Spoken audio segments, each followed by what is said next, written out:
Greetings, and welcome back to Timeless Whispers. Tonight we drift into one of the mightiest civilizations the world has ever known, ancient Rome. It was a realm of emperors and commanders, towering temples and sprawling cities, and vast armies unlike anything seen before. There were gladiators, thinkers, and everyday people whose lives still whisper through the stones they left behind. Rome gave us roads that spanned continents, laws that still guide our world, and tales that continue to inspire us. If these gentle journeys bring you comfort, I invite you to like and subscribe, or simply share a thought in the comments below. It helps other drowsy travelers find their way here too, one weary mind at a time. But for now, all you need to do is unwind, get comfortable, and let your thoughts drift softly into the past. Let's begin. The Colosseum could be flooded for naval battles. The Colosseum wasn't merely a stage for gladiators and beasts. On rare occasions, the arena floor was removed and the space beneath filled with water. In these events called naumachii, entire staged sea battles unfolded. Ships were set afloat inside the amphitheater, and crews of captives or trained combatants reenacted famous naval clashes, often ending in bloodshed. Picture thousands of Romans gathered, roaring as galleys collided and oars sprayed water, all within a city far removed from any coast. The logistics were immense. Aqueducts had to be redirected. Water was drained and replenished. These flooded spectacles were rare, yet they showed the sheer ambition behind Roman entertainment. For the emperors, no display was too grand if it dazzled the masses. The Colosseum was never merely an arena. It was a machine of wonder, able to transform into an ocean whenever it pleased. Purple garments were reserved for emperors. In ancient Rome, not every color carried equal weight. Purple, above all, held an almost mystical power. Its dye came from tiny sea snails gathered along the Mediterranean shore, and it took thousands of them to yield just a small measure. Because of this, the color was valued above gold. Over time, it grew tightly bound to supreme authority, until only the emperor could wear robes made entirely from the deepest purple. To don it without permission risked death. Senators might be granted a single purple stripe upon their togas, yet the full flowing robes belonged to rulers alone. When an emperor moved through the streets, wrapped in a glowing purple cloak, it was never simply fashion. It was a proclamation of divine authority. The dye's scarcity turned the color itself into a symbol of absolute command. Romans dined on flamingo tongues as a luxury dish. Roman feasts were never only about nourishment. They were chances to showcase wealth and refinement. Among the strangest delicacies offered at such lavish banquets were flamingo tongues. Ancient writers called them tender and flavorful, though it was their scarcity that made them truly prized. Only the richest could afford such exotic fare alongside other curious dishes like peacock brains and stuffed dormice. Chefs crafted elaborate recipes, seasoning and dressing the tongues to enhance their novelty. To a Roman aristocrat, serving flamingo tongues was less about flavor and more about proving one could summon resources from the farthest reaches of the empire. The dish embodied excess, reminding guests of the empire's grasp and the host's standing. What might seem outrageous today was, for the Romans, simply another way to turn dining into a display of power. Their concrete remains sturdier than many modern versions. Roman concrete, known as opus caementicium, has baffled scientists for generations. Unlike modern concrete, which weakens and crumbles over decades, Roman structures have endured for more than 2,000 years. Harbors, aqueducts, and temples raised with this material have withstood earthquakes, waves, and centuries of wear. The secret rests in volcanic ash blended into the mixture. When seawater soaked into the concrete, it sparked chemical reactions that actually made the material stronger over time. Modern research reveals that Roman concrete can mend its own cracks as fresh minerals form within them. This extraordinary resilience gave Roman builders an advantage, letting them construct on a scale the world had never witnessed. The Pantheon's dome, aqueduct bridges, and coastal harbors still stand not only as monuments, but as evidence that Roman ingenuity produced a building material modern chemists are still striving to recreate. Julius Caesar was once held captive by pirates. Before Julius Caesar rose to become Rome's most celebrated general and dictator, he lived through a strange ordeal at sea. As a young man, he was seized by Cilician pirates while crossing the Mediterranean. They demanded a ransom of 20 talents of silver. But Caesar, insulted by how little they valued him, insisted they demand 50 instead. During his captivity, he jested with his captors, composed poetry, and even warned them, half in jest, that he would return to punish them. True to his word, once freed and ransomed, he swiftly gathered a fleet, tracked down his former captors, and had them all put to death. This peculiar episode reveals Caesar's boldness and self-assurance long before he seized power in Rome. Even facing danger, he never lost his sense of superiority or his knack for turning misfortune into a tale of dominance. Some gladiators achieved fame and fortune. Though many gladiators were enslaved people or captives, not all endured short, brutal lives. Some became beloved celebrities, gaining renown across the empire. Skilled fighters with charm could earn enough to purchase their freedom, or at least live comfortably. Fans scratched graffiti, praising their favorites, much like modern sports fans cheer their idols.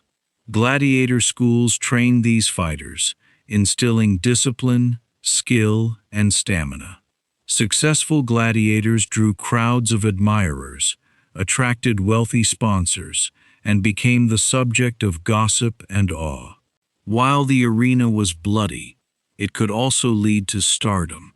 The Romans adored drama and spectacle, and gladiators stood at its very center. To be a renowned fighter meant standing before tens of thousands of cheering fans, a perilous trade, but one that occasionally turned the lowliest into icons of Roman culture. Roman toothpaste contained crushed bones and shells. Dental care in ancient Rome was crude by modern measures, yet surprisingly resourceful. To clean their teeth, Romans devised a kind of paste made from abrasive powders. Ingredients might include crushed bones, oyster shells, and even charcoal blended with flavorings such as herbs or mint. While this may sound unpleasant, the coarse texture helped scour away food particles. Some recipes even mixed in urine, believed to whiten teeth thanks to its ammonia content. Wealthier citizens could afford imported powders laced with exotic spices, turning oral care into yet another show of luxury. Though rough, these methods show how much Romans cared about appearance and personal upkeep. Their remedies may seem harsh now, but they reveal a culture that prized health, cleanliness, and presentation, even when the tools were far from gentle by today's standards. Senators sometimes argued while standing in water. Roman senators were known for their lengthy, ornate speeches, sometimes running for hours. To keep sessions efficient, A peculiar method was occasionally used. Senators were made to stand in shallow water during debates, often ankle or knee-deep. The discomfort discouraged endless rambling and pushed them toward shorter, sharper speeches. While not a daily custom, the tale reflects both the Romans' love of oratory and their practical need to rein it in. Politics in Rome could grow chaotic, with hundreds of men vying to be heard. Odd measures like this reveal how the Senate tried, in its own inventive way, to balance passion with practicality. Even the mightiest men in Rome were sometimes humbled by the plain discomfort of cold, standing water. Rome's population may have reached 1 million.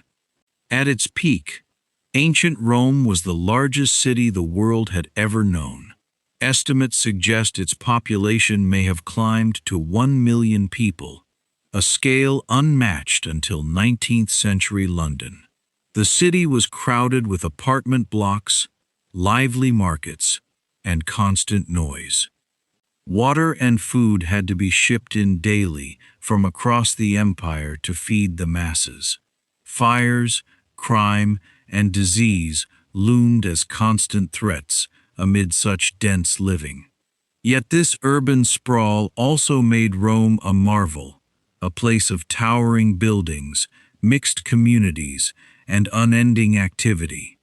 For travelers arriving from distant provinces, the city must have felt overwhelming, a metropolis where power, wealth, and chaos collided. The sheer size of Rome's population stood as a symbol of its dominance, proof that it was not merely the heart of an empire, but the grandest city the ancient world had ever produced. Street graffiti survives from 2,000 years ago. On the walls of ancient Rome and towns like Pompeii, graffiti still endures, scratched or painted by ordinary people. These messages weren't so different from modern ones. Declarations of love, crude jokes, insults, political slogans, even advertisements for gladiator fights. Some are strikingly personal, like Secundus loves Iris, or I'm amazed, wall, that you haven't collapsed under the weight of so much writing. These traces reveal the voices of everyday Romans, people who might otherwise have vanished from history. Unlike grand monuments or official records, graffiti offers direct glimpses into the humor, frustrations, and daily chatter of the ancient world. It shows that 2,000 years ago, people felt the same urge to leave their mark, to be seen and remembered, even through a few casual words scrawled on a wall.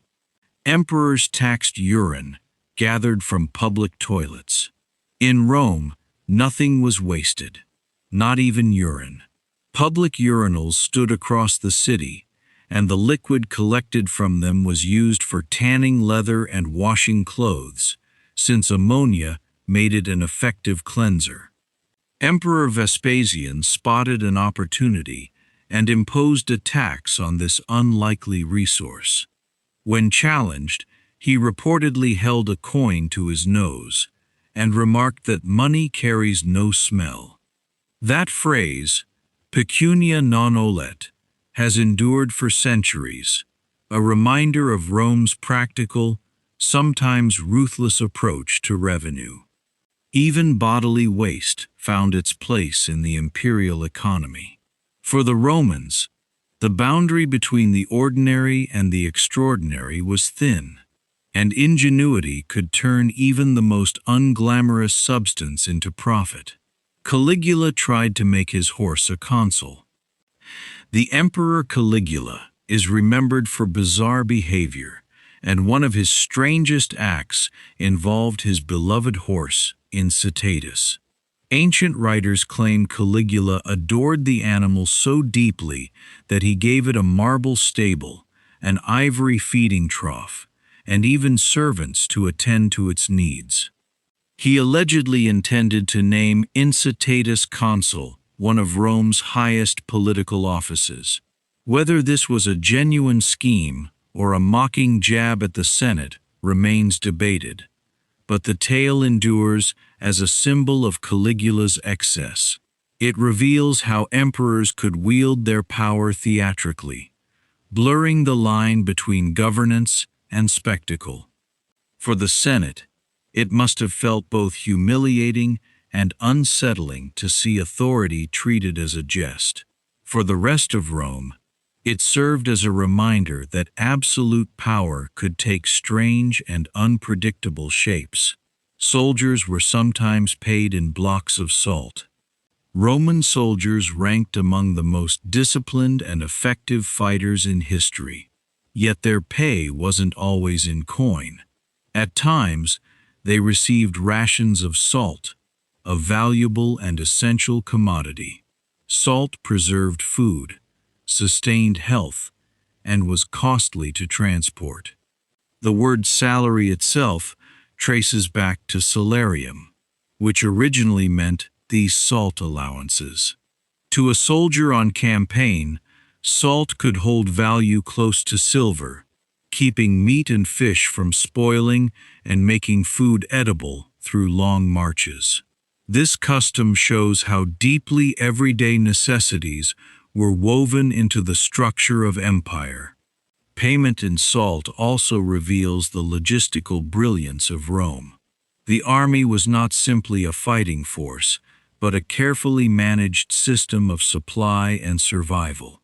Each soldier's salt ration tied them directly to the empire's infrastructure and to an economy built around a resource we now take for granted.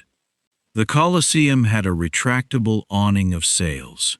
On scorching days, when the sun bore down on tens of thousands of spectators, the Colosseum's engineers had an answer: the velarium.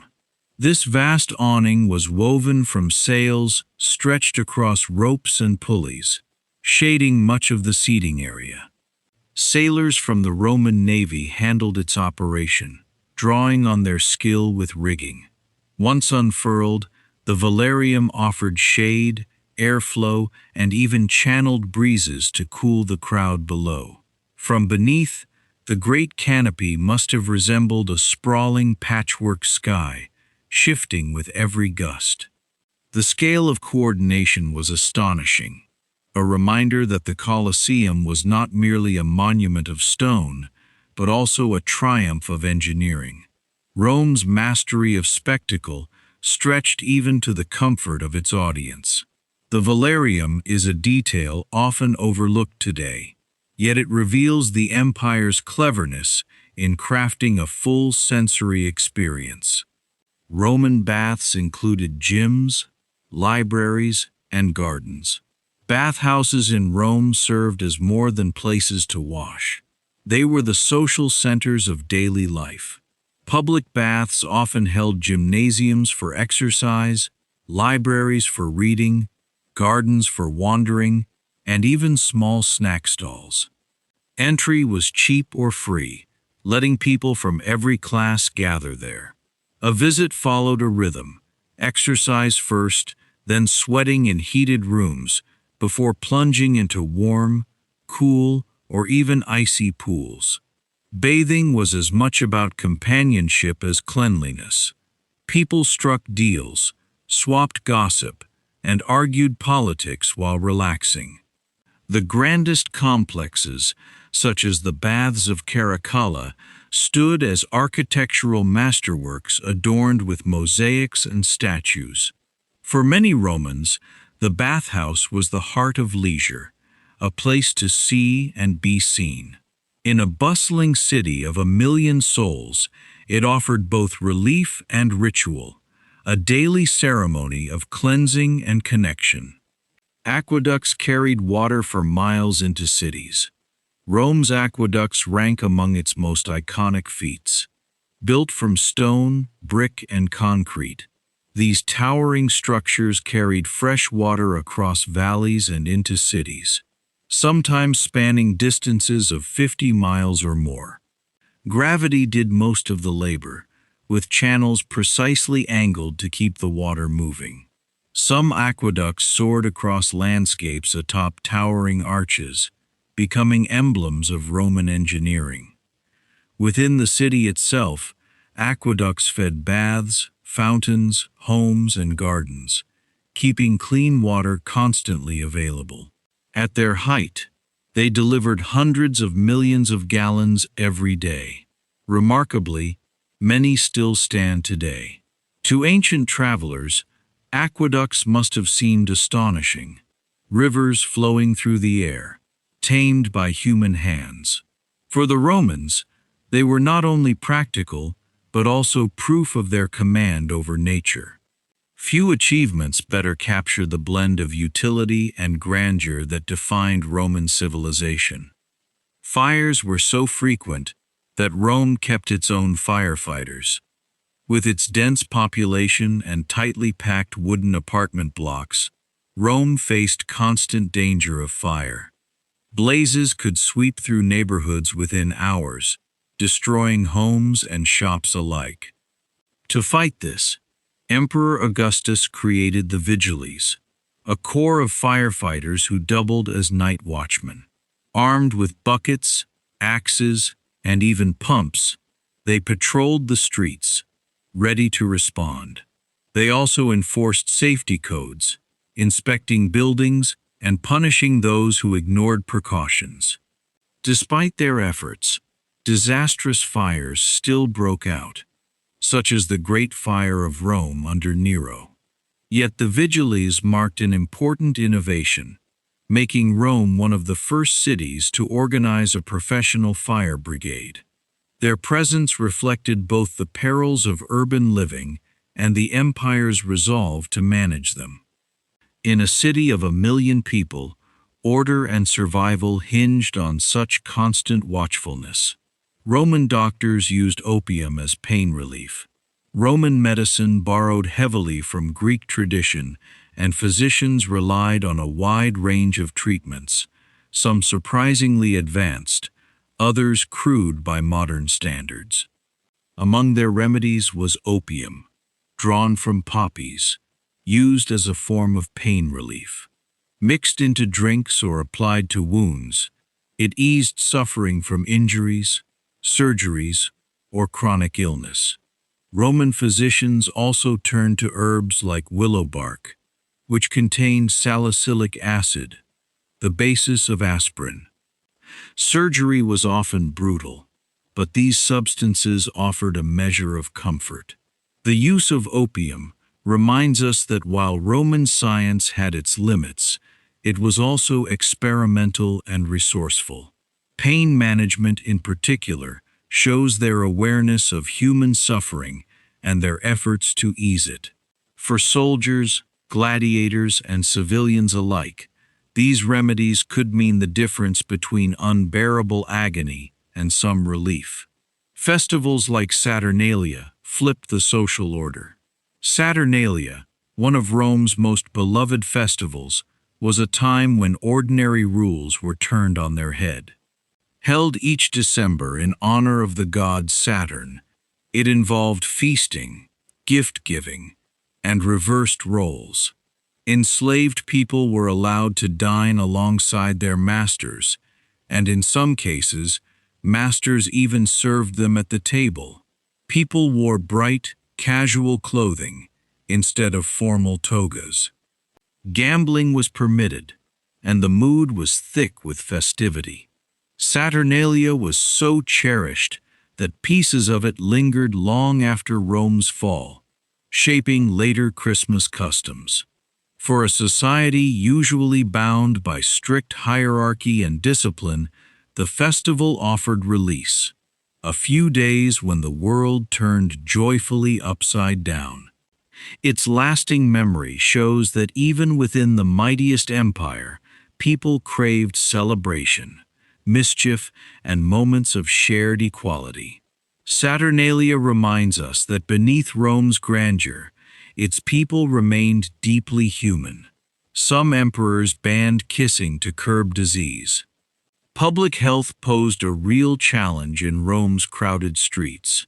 Outbreaks of plague and other contagious illness occasionally swept through the empire, prompting unusual responses. To slow the spread, some emperors banned kissing, particularly the common greeting of a kiss on the lips or cheek. This was a small but telling acknowledgement of how disease traveled, centuries before germ theory existed. It shows that Roman leaders, despite limited medical understanding, grasped that close contact could fuel outbreaks. Such measures also reveal how daily customs could shift suddenly in times of crisis. Across the empire's vast, interconnected cities, disease loomed as a constant threat. By forbidding something as simple as a kiss, emperors displayed both their concern for public welfare and their reach into the most intimate corners of life. Wealthy Romans dined on stuffed dormice. Among the many unusual dishes served at elite Roman banquets, perhaps none surprises more than stuffed dormice.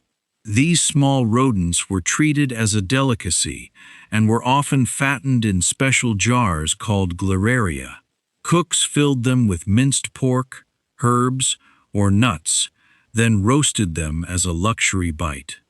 To wealthy Romans, serving dormice wasn't about nourishment.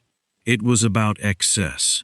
Exotic food displayed the host's wealth, connections, and imagination. That people bred dormice specifically for dining shows how much Romans prized novelty in their meals. While the idea may seem odd today, it reflects the wider Roman appetite for excess. Banquets were never just dinners.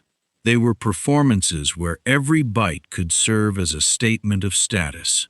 Stuffed dormice remain one of the most memorable examples of this culture of culinary spectacle.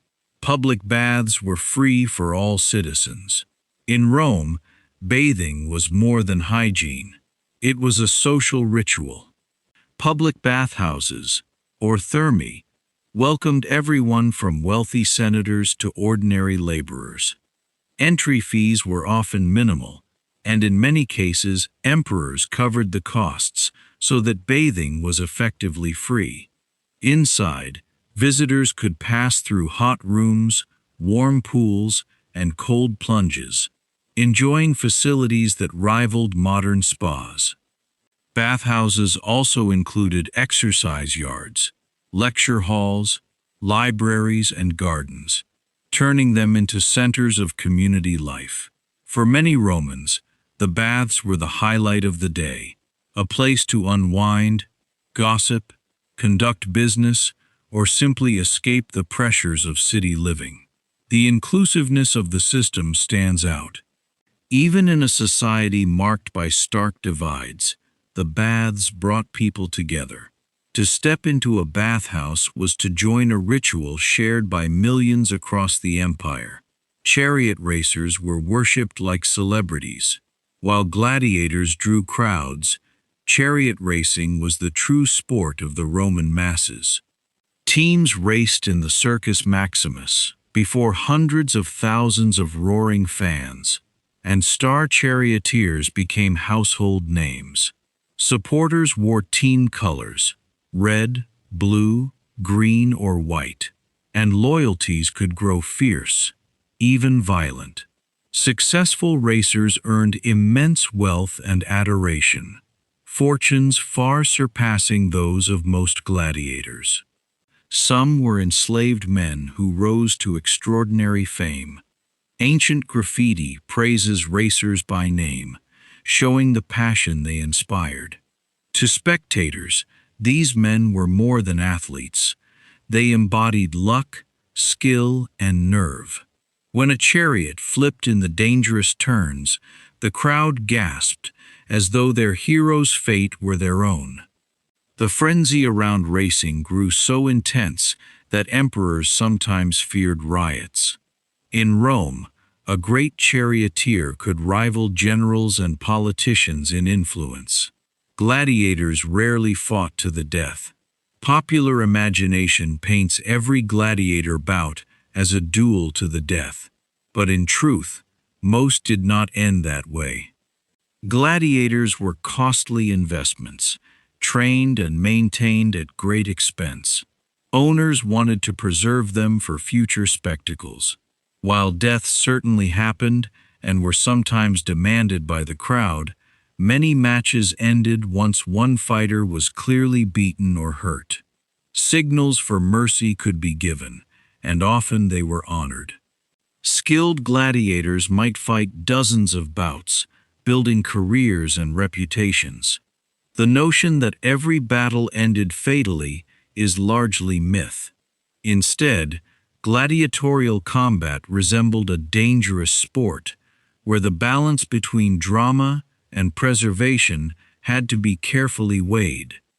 This nuance doesn't make the arena any less brutal, but it does reveal the complexity of Roman entertainment, where human lives were measured against profit and spectacle. Roman women dyed their hair with goat fat and ashes. Appearance mattered greatly in Roman society, and hairstyles sat at the center of self-expression. Women often dyed their hair using blends of goat fat and beechwood ashes, producing shades of blonde or red. Imported wigs, especially from Germany, were also popular, letting Roman women copy fashionable foreign looks. Hairstyles could grow remarkably elaborate, with curls, braids, and ornaments that showed off wealth and creativity. Hair itself became a marker of status. Enslaved women were tasked with styling their mistresses daily, and wealthy women kept entire teams for the job. Even men experimented with dyes and treatments. While the methods might sound unpleasant today, they show how far Romans would go to achieve the ideal look. In a culture obsessed with public image, hair became far more than mere grooming. It was a statement of identity, beauty, and even political loyalty. Roman kitchens used pans, pots, and ovens much like ours. Life in a Roman kitchen might feel surprisingly familiar. Archaeological finds show that households cooked with pans, pots, grills, and even small ovens resembling modern stoves. Clay and bronze cookware were common, while wealthier homes used metal utensils and baking trays. Bread was a staple, and bakeries supplied neighborhoods with fresh loaves daily. Spices and sauces flavored meals, stored in jars that wouldn't look out of place in today's kitchens. While techniques could vary, many meals were slow-cooked or roasted over open flames. The basic tools remain recognizable. This continuity reminds us how deeply rooted cooking traditions are, linking us to people who lived 2,000 years ago. The foods might have differed, with ingredients like garum fish sauce and exotic imports, but the act of preparing meals in pots and pans makes Roman kitchens feel close to our own. Fast food stalls sold bread, cheese, and wine. Not every Roman had a kitchen, especially in the crowded apartment blocks of the city. To feed themselves, many turned to thermopolia, street food stalls offering hot meals, snacks, and drinks. These establishments served stews, bread, cheese, olives, and cheap wine, catering to everyday Romans on the go. Counters fitted with built-in jars kept food warm and ready, much like modern takeout. The atmosphere was lively. Customers chatted, vendors called out, and the smells of cooking drifted through the streets. The thermopolia gave city life its energy, offering sustenance for workers and entertainment for passers-by. Far removed from elite banquets, these stalls reveal the daily reality of feeding a massive urban population. They show that grabbing a quick meal on the street is hardly a modern idea. It was already part of life in Rome 2 millennia ago. Bakers invented an early form of pizza. While the pizza we know today took shape in modern Italy, its roots stretch back to Roman times. Bakers often sold flatbreads topped with herbs, cheese, oils, or bits of meat. Simple, flavorful meals that could be eaten on the move. These breads were baked in public ovens, feeding busy crowds throughout the city. For ordinary Romans, this was a cheap and filling staple, while wealthier households experimented with fancier toppings. The idea of dressing flatbread with flavorful ingredients is universal, but Rome gave it a prominent place in urban cuisine. Archaeological evidence from Pompeii shows bakeries producing such breads in bulk, complete with stone ovens. While Romans never called it pizza, their food culture laid the groundwork for what would become one of the world's favorite dishes. In every slice of pizza today lingers a trace of Rome's inventive kitchens. Roman soldiers built roads as they marched. The Roman legions weren't only formidable in battle, they were also master builders. As they advanced, soldiers constructed roads to secure supply lines and link conquered regions. These roads were marvels of durability, layered with stone, gravel, and sand, carefully engineered for drainage. They let armies move swiftly and ensured communication across vast distances. The roads also outlasted the soldiers themselves, becoming lasting features of the landscape. Many remain visible today, a testament to their craftsmanship. For Rome, roads served as both military tools and instruments of empire, spreading culture, commerce, and control. That soldiers themselves carried out the labor shows their versatility. A Roman legion was not just an army. It was an engineering corps capable of reshaping entire landscapes as the empire's reach expanded. All roads lead to Rome was literally true. The phrase, "all roads lead to Rome," began as a practical fact. The empire's vast network of highways radiated outward from the capital, with milestones and markers guiding travelers across continents. At the heart of the city stood the Miliarium Aureum, the golden milestone in the Roman Forum, from which every distance was measured. No matter where you traveled in the empire, from Spain to Syria, the road ultimately traced back to Rome. This connectivity made trade, communication, and military control efficient, binding distant provinces beneath one authority. For ordinary people, it meant news, goods, and even loved ones could travel with unprecedented speed. The saying eventually turned metaphorical, but its origins were grounded in the tangible reality of Roman infrastructure. For centuries, the city stood as the true hub of the ancient world, both geographically and symbolically. Roman roads stretched over 300,000 miles. The Roman road system ranks among the greatest engineering feats of the ancient world. Stretching past 300,000 miles, it linked cities, military forts, ports, and provinces across Europe, North Africa, and the Middle East. Built in layers of stone, gravel, and sand with careful drainage, these roads were designed to endure for centuries, and many stretches survive today.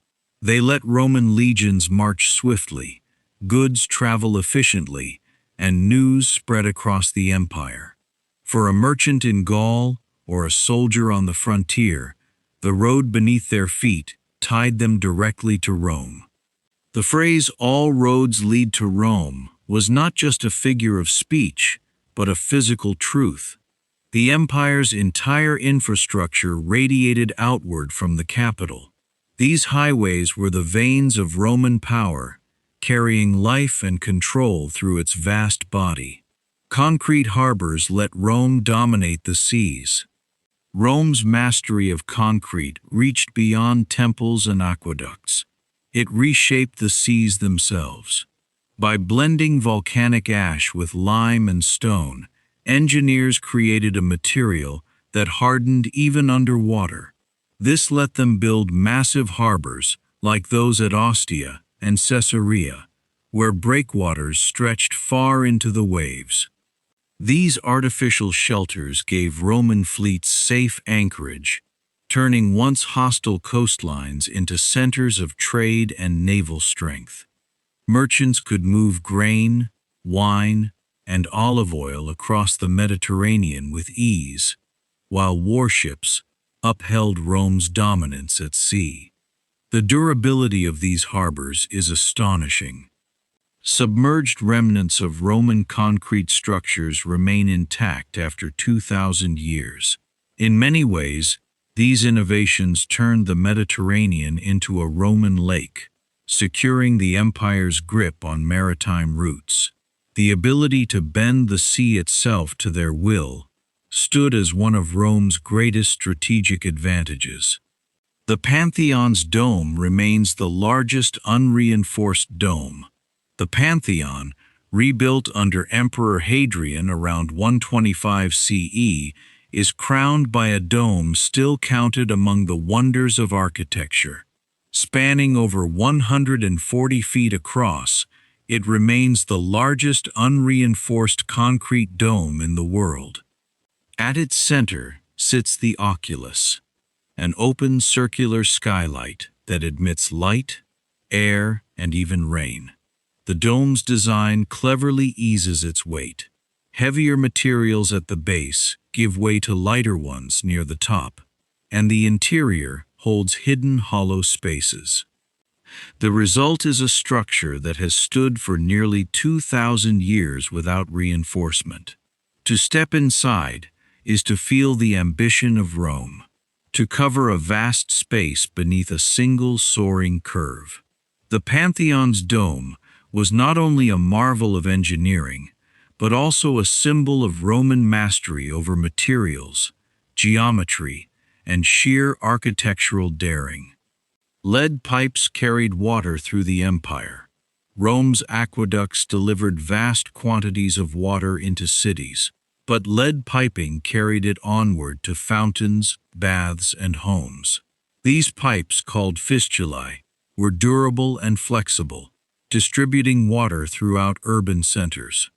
For centuries, historians speculated that lead poisoning weakened the Roman population, but modern studies suggest the risk was lower than once believed.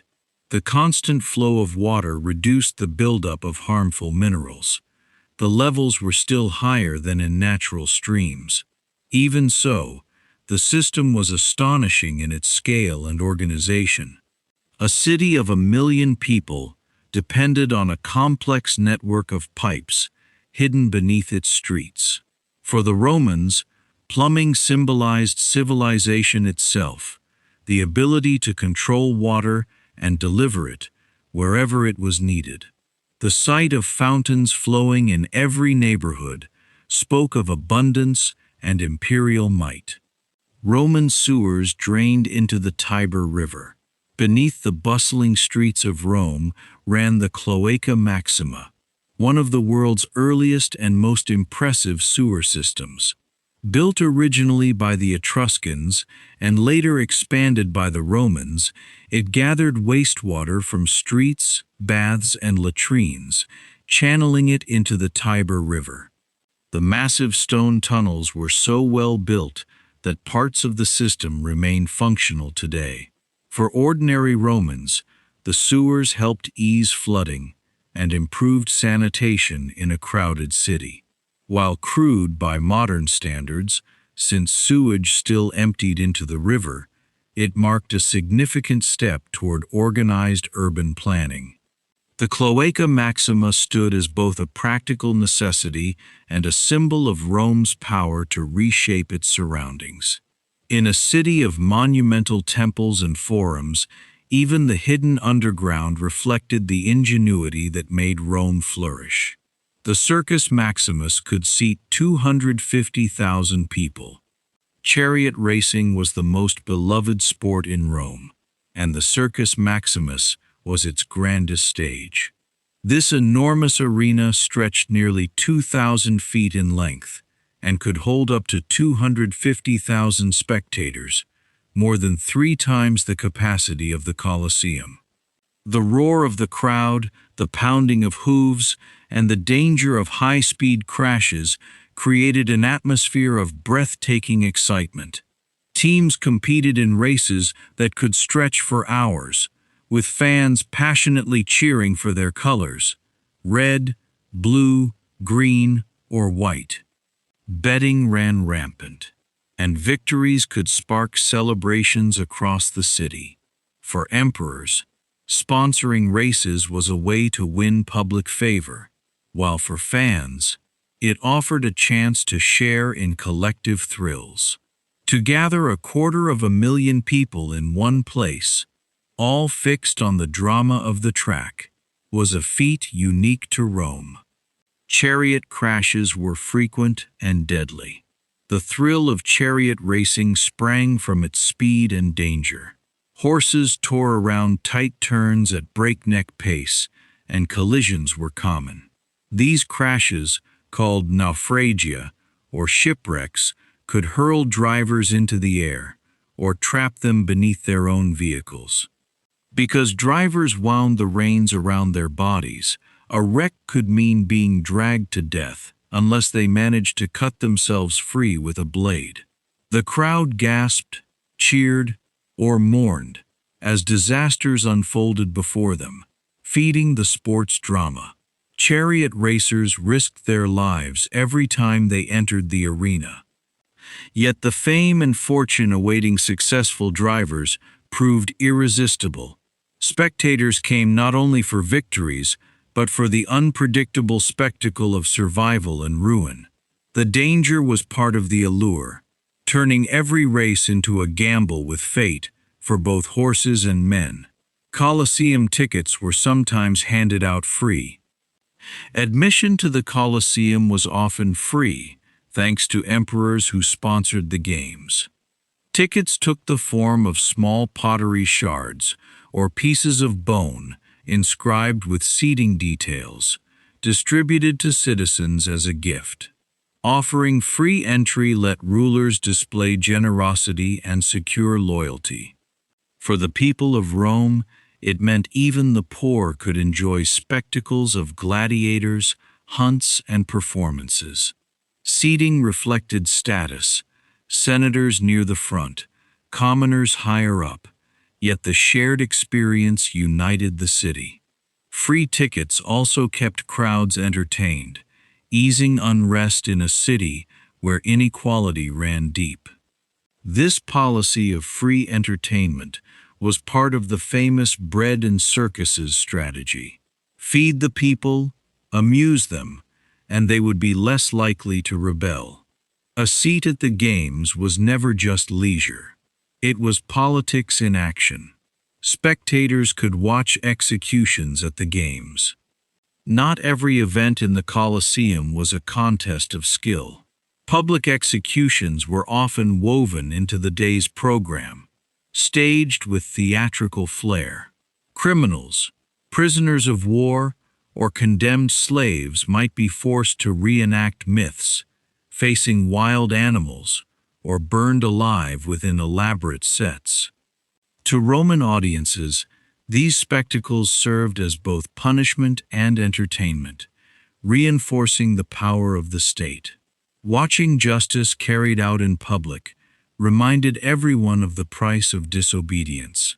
Though brutal by modern standards, executions at the games reflected Rome's blending of theater, law, and control. The crowd expected drama, and emperors delivered it in every form, from battles to bloodshed. For the condemned, the arena was the final stage, where death was turned into a performance before tens of thousands of eyes. The arena floor could be rigged with traps. Beneath the Colosseum's wooden arena floor lay a complex system of lifts, trapdoors, and tunnels. From below, cages holding wild animals could be hoisted suddenly into the arena, releasing lions, leopards, or bears in a dramatic reveal.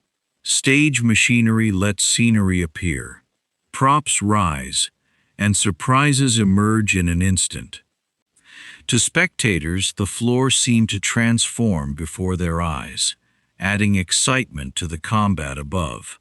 The underground world, known as the hypogeum, was staffed by hundreds of workers who coordinated the shows. This hidden machinery turned the Colosseum into more than an arena. It became a theater of marvels. The element of surprise kept audiences spellbound, reminding them that in Rome, entertainment was carefully engineered to astonish. The hypogeum remains one of the greatest symbols of Roman ingenuity in merging architecture with spectacle. Roman slaves sometimes staged massive revolts. Slavery sat at the heart of Roman society, and the sheer scale of it occasionally sparked uprisings that shook the empire. One of the earliest revolts erupted in Sicily, where thousands of enslaved people armed themselves and fought Roman forces for years. These revolts exposed the constant tension beneath the surface of Roman wealth, which leaned so heavily on human labor. Though brutally crushed, the uprisings terrified landowners and officials alike, proving the enslaved were far from powerless. To see slaves rise up, organize, and challenge Roman legions was shocking within a society built on hierarchy. These rebellions left scars in Rome's collective memory, reminders that exploitation carried risks. The scale of resistance shows how slavery was never just an economic system, but also a source of constant unrest, a hidden vulnerability within an empire that prided itself on strength. Spartacus led the most famous slave rebellion. The most legendary of all slave uprisings was led by Spartacus, a gladiator who escaped from a training school in Capua around 73 BCE. Starting as only a small group, his band of rebels swelled into tens of thousands of men, women, and children, forming an improvised army. Spartacus proved a brilliant leader, defeating Roman forces battle after battle. For 2 years he kept the Republic on edge, his rebellion spreading fear through the Italian countryside. Though eventually crushed in 71 BCE, the revolt shook Rome's sense of security.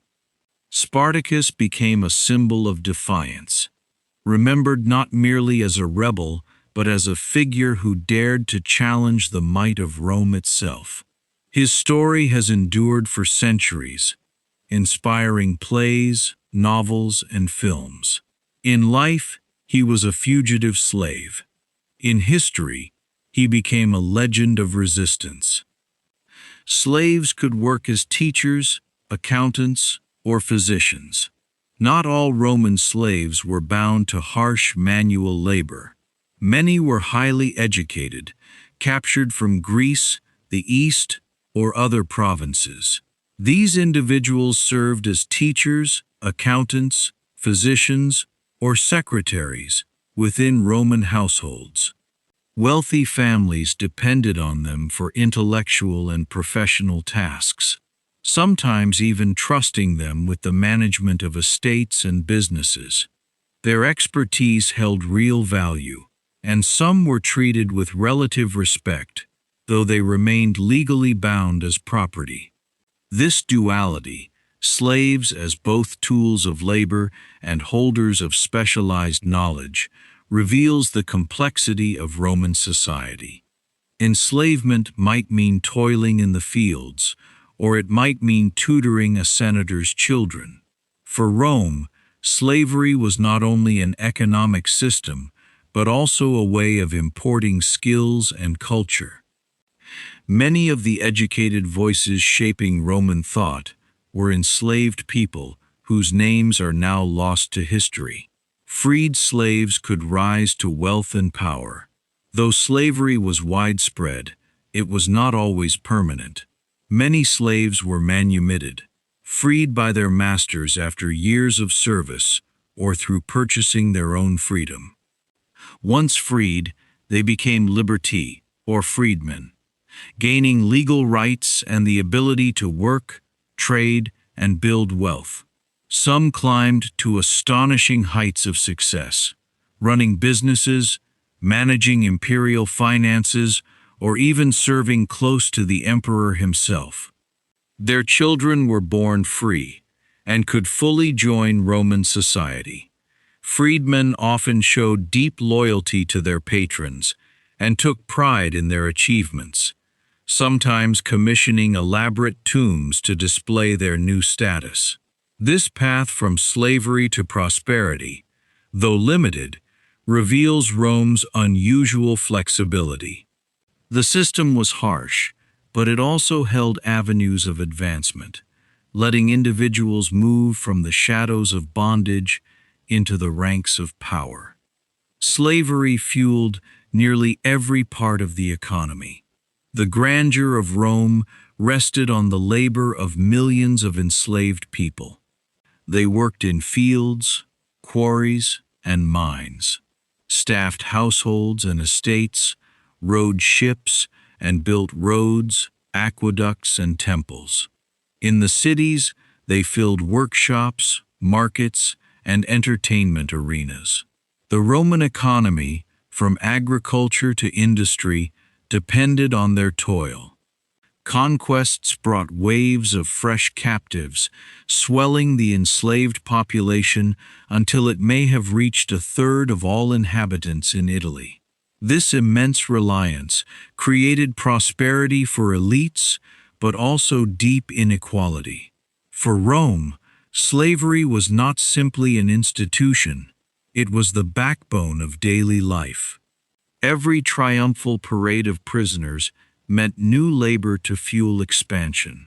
Yet this dependence also bred vulnerability, as revolts and unrest reminded Romans that their wealth rested on the shoulders of the unwilling. Slavery was both Rome's strength and its hidden fragility. Roman law gave masters power of life and death over slaves.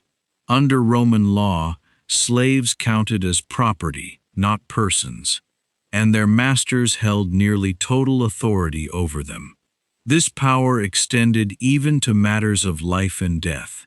A master could punish, sell, or execute a slave at will, without legal consequence. Although abuses were sometimes criticized by philosophers or curbed under certain emperors, the law itself was plain. Slaves had virtually no protection. This legal reality underscores the brutal nature of a system where human lives were treated as commodities. Even highly skilled or trusted slaves lived beneath the constant shadow of their owner's will. The paradox of Roman society was that a culture producing art, literature, and law also sanctioned such extremes of power. The harshness of this legal framework reveals the sharp divide between Rome's ideals of justice and the lived reality of its enslaved population. Household slaves managed wealthy Roman villas. In elite Roman households, armies of slaves kept daily life running smoothly. They cooked meals, cleaned rooms, tended gardens, and cared for children. Some served as personal attendants, helping their masters dress, bathe, or travel. Others managed accounts and organized supplies, essentially running the household like a business. These villa slaves lived close to their owners, often forming intricate bonds of trust, loyalty, and fear. In the grandest estates, hundreds of slaves might serve under a single roof. forming a miniature world of hierarchy and duty. For the wealthy, luxury relied on their constant service. Yet for the enslaved, life was a blend of opportunity and hardship, shaped entirely by their master's temperament. Household slavery shows how deeply the institution was woven into Roman domestic life. Even private comfort rested on the unseen labor of others. Gladiator schools trained fighters like athletes. Gladiators didn't simply appear in the arena. They were carefully trained in schools called ludi. These schools functioned like barracks, where fighters lived, trained, and learned under strict discipline. Professional trainers, often former gladiators themselves, taught combat techniques with various weapons, preparing fighters for the roles they would play in the arena. Gladiators endured harsh conditions, but also built camaraderie, living together much like sports teams today. Some schools were vast, housing hundreds of men, complete with their own practice arenas and medical facilities. Life was dangerous, but the training gave gladiators skill, strength, and a chance at survival, and sometimes fame. The system reveals Rome's obsession with spectacle. Even human combat was managed with the precision of a trade. Gladiator schools were factories of entertainment, shaping men into performers of blood and bravery for the Roman crowd. Some gladiators advertised their services on walls. Evidence from Pompeii shows that gladiators sometimes promoted themselves much like modern athletes. Graffiti and painted notices on walls announced upcoming matches, praised fighters, or even advertised their availability for hire. Fans wrote messages of admiration, while trainers boasted of their champions' records. These writings give gladiators an almost modern aura, professionals cultivating public recognition. In a culture where fame could mean better rewards, promotion like this was practical. A well-known fighter might attract wealthy patrons or earn gentler treatment. For the crowd, reading names on the walls built anticipation, turning gladiators into stars whose reputations arrived before them. The graffiti of Pompeii reminds us that the arena wasn't only about combat, but also about celebrity. Gladiators lived in a world where public image mattered, and even simple wall notices could raise their status. Gladiator sweat was sold as an aphrodisiac. Fascination with gladiators reached well beyond the arena. Some Romans believed the sweat and blood of these fighters carried special powers, particularly as love charms. After a match, sponges collected their sweat, which was then bottled and sold. Wealthy women were said to apply it as a cosmetic or drink it mixed into potions, convinced it would enhance beauty or desire. This odd practice reflects the intensity of gladiator celebrity.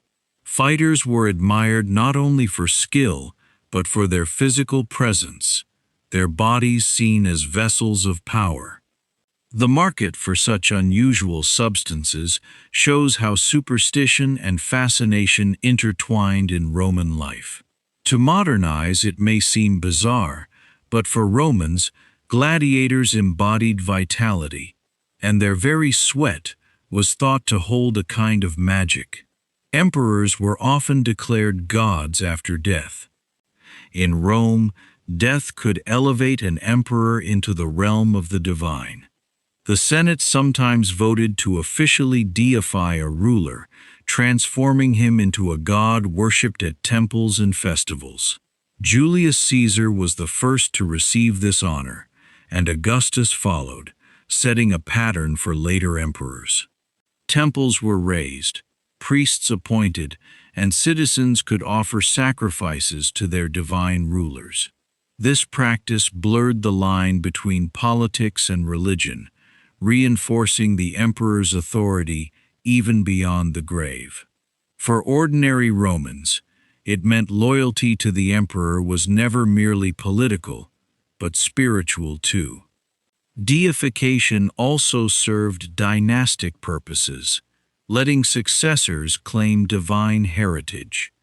While not every emperor received this status, some were condemned instead.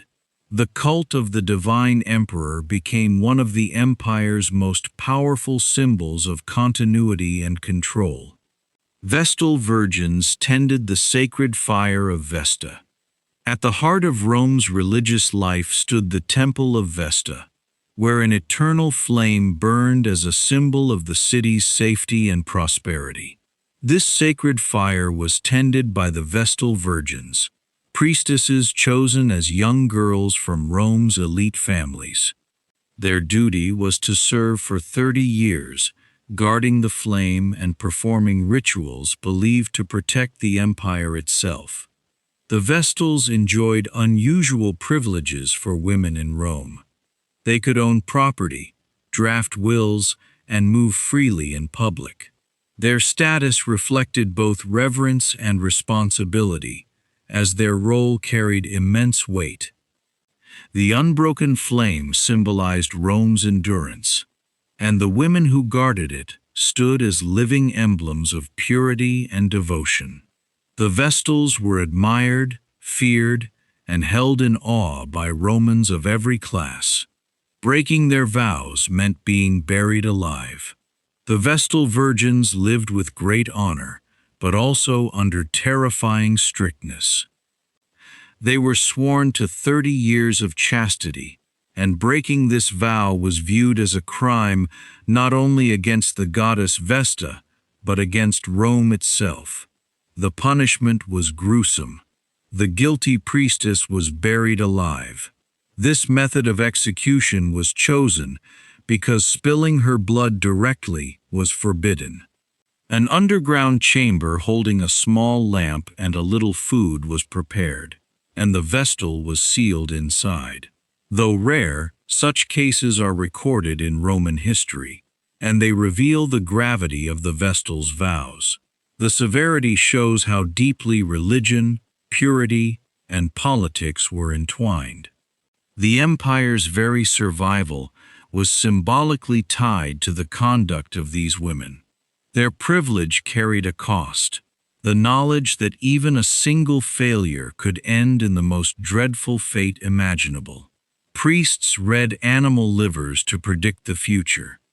Divination sat at the center of Roman decision-making, and one of its most important methods involved examining the livers of sacrificed animals. Priests known as haruspices, often of Etruscan origin, studied the size, shape, and markings of a liver for signs of divine favor or warning. Clay models of livers have been found, marked with symbolic zones to guide interpretation. Before battles, political decisions, or major projects, these rituals were carried out to seek the gods' will. To modern eyes it may seem strange, but for Romans, it was a serious science, blending religion and superstition. A blemish on a liver might delay a campaign, while a flawless specimen could embolden a general. This practice reveals how much weight Romans placed on the unseen. The idea that even the body of a sacrificed animal could reveal destiny and steer the empire's course. Augurs interpreted the flight of birds as omens. Another form of divination in Rome relied on augurs, priests trained to interpret the will of the gods through natural signs, especially the flight of birds. They watched how birds flew, the direction they took, the sounds they made, and even which species appeared. These details could decide whether a political meeting was valid or whether a battle should proceed. Augury was considered so vital that no major state action occurred without it. The augur's role commanded respect, and his authority could even override political plans. In a culture that prized order and divine approval, The random flight of birds became a language of destiny. To Romans, these signs were never mere chance, but messages from the heavens woven into daily governance, giving the gods a voice in human affairs and ensuring every decision felt aligned with their will. Roman temples honored dozens of foreign gods. While Rome kept its own pantheon, it was also remarkably open, adopting gods and rituals from across the empire. Temples in Rome and its provinces honored Egyptian deities like Isis, Persian gods like Mithras, and countless local spirits. This openness mirrored Rome's expansion, since conquering lands meant absorbing their cultures too. Soldiers returning from campaigns brought new cults home, which often spread widely. Worship of foreign gods sometimes stirred controversy, but it also gave Rome flexibility, letting diverse peoples feel part of the empire. In the capital itself, a visitor could pass shrines and temples representing traditions from across the known world. Religion in Rome was never static. It was fluid, adaptable, and deeply tied to politics. This blending of beliefs created a spiritual mosaic, showing that Roman power reached beyond the military into culture, encompassing the faiths of millions. Saturnalia inspired later Christmas traditions. Each December, Romans celebrated Saturnalia, a festival honoring the god Saturn. It was a time of feasting, gift-giving, reversed roles, and public merriment. Masters served meals to their slaves. Gambling was allowed, and people exchanged small presents like candles or figurines. Homes were decorated with greenery, and the mood was one of joy and pleasant chaos. Saturnalia was so cherished that its influence lingered long after Rome's fall. Many of its elements, seasonal feasting, gift exchange, decorated homes, eventually blended into later winter traditions, including Christmas. The holiday gave Romans a break from hierarchy and routine, a chance to indulge in laughter and excess. Saturnalia reveals the timeless human urge to mark the darkest days of winter with light, celebration, and generosity. It reminds us that even in antiquity, people sought warmth and connection through the coldest stretch of the year. Mars was worshipped as the father of Rome. Mars, the god of war, held a unique place in Roman religion. Unlike the Greek Ares, who was often viewed unfavorably, Mars was revered as a protector and father figure. According to legend, he fathered Romulus and Remus, the founders of Rome. This link made Mars not only a god of battle, but also a symbol of Rome's very origin. Temples to Mars stood prominently across the city, and soldiers carried his name into war. Festivals honored him each spring, marking the start of the campaigning season. To Romans, Mars embodied courage, strength, and the destiny of their empire. His role shows how deeply Rome tied its identity to military success. Worshipping Mars was never mere devotion. It was a declaration of Rome's right to conquer, rooted in the belief that the god of war had granted it life. Household shrines honored family guardian spirits. Religion in Rome wasn't confined to grand temples. Every household kept small shrines called Lauraria, dedicated to guardian spirits known as Lares and Penates. These spirits watched over the family, the home, and the food supply. Statues or painted images stood in niches or corners of houses, where daily offerings of wine, incense, or food were left. Family meals often opened with prayers at the shrine, weaving religion into ordinary life. These practices gave Romans a sense of closeness to the divine, not just in public rituals, but within private spaces. The shrines linked generations, connecting ancestors with living descendants. In a vast empire where the gods of many peoples mingled, household worship stayed deeply personal. It shows that Roman religion was as much about intimate daily devotion as it was about the grandeur of temples and state ceremony. Sacrifices were made to secure military victories. Before battles or campaigns, Roman generals carried out elaborate sacrifices to win divine favor. Animals such as bulls, sheep, or pigs were offered, and their entrails examined for omens. Entire armies might watch as these rituals unfolded, reinforcing the belief that the gods marched with them into battle. Victory was never seen as a matter of strategy alone, but as a partnership between soldiers and the divine. In some cases, extraordinary sacrifices came with vows promising temples or festivals if the gods granted success.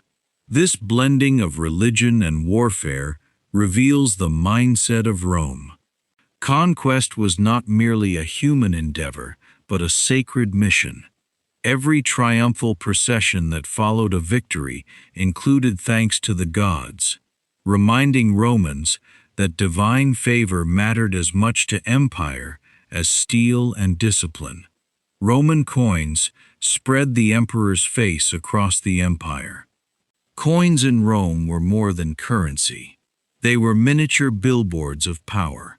Every coin carried the emperor's portrait, his name, and often a slogan or symbol celebrating victories, generosity, or divine favor. These coins traveled across the empire, passing through the hands of soldiers, merchants, farmers, and slaves. For many people in distant provinces, the emperor's face on a coin was their only glimpse of the ruler. In this way, money became propaganda, constantly reminding citizens of imperial authority. The system ensured the emperor's image reached every corner of the Roman world, from Britain to Egypt. Even today, these coins survive in remarkable numbers, letting us trace not just Rome's economy, but also its politics and ambitions. Each coin carried a message. Rome is powerful, and the emperor is everywhere. Denarii were the standard silver coin of Rome.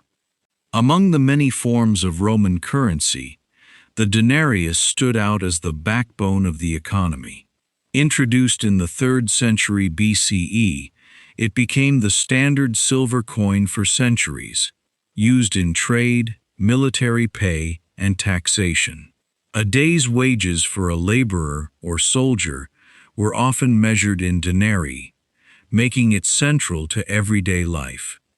Over time, emperors trimmed the silver content to stretch resources, a practice that fed inflation and economic instability.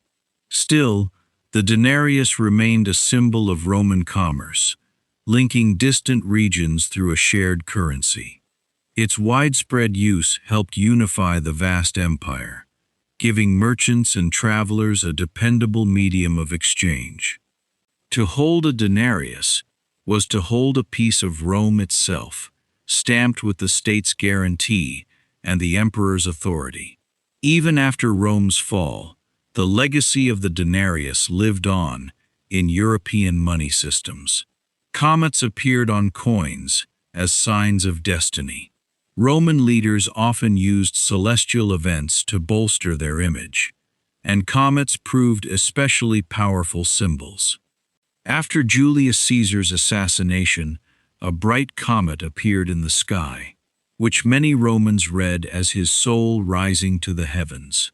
His heir, Octavian, later Augustus, seized the moment, using the comet as proof of Caesar's deification. Coins were minted showing a star or comet, tying Augustus directly to divine destiny. This clever use of natural phenomena turned the heavens into a political tool. For the average Roman, seeing such a coin reinforced the notion that the gods endorsed their rulers. This blending of astronomy, religion, and propaganda reveals Rome's knack for turning chance events into instruments of power.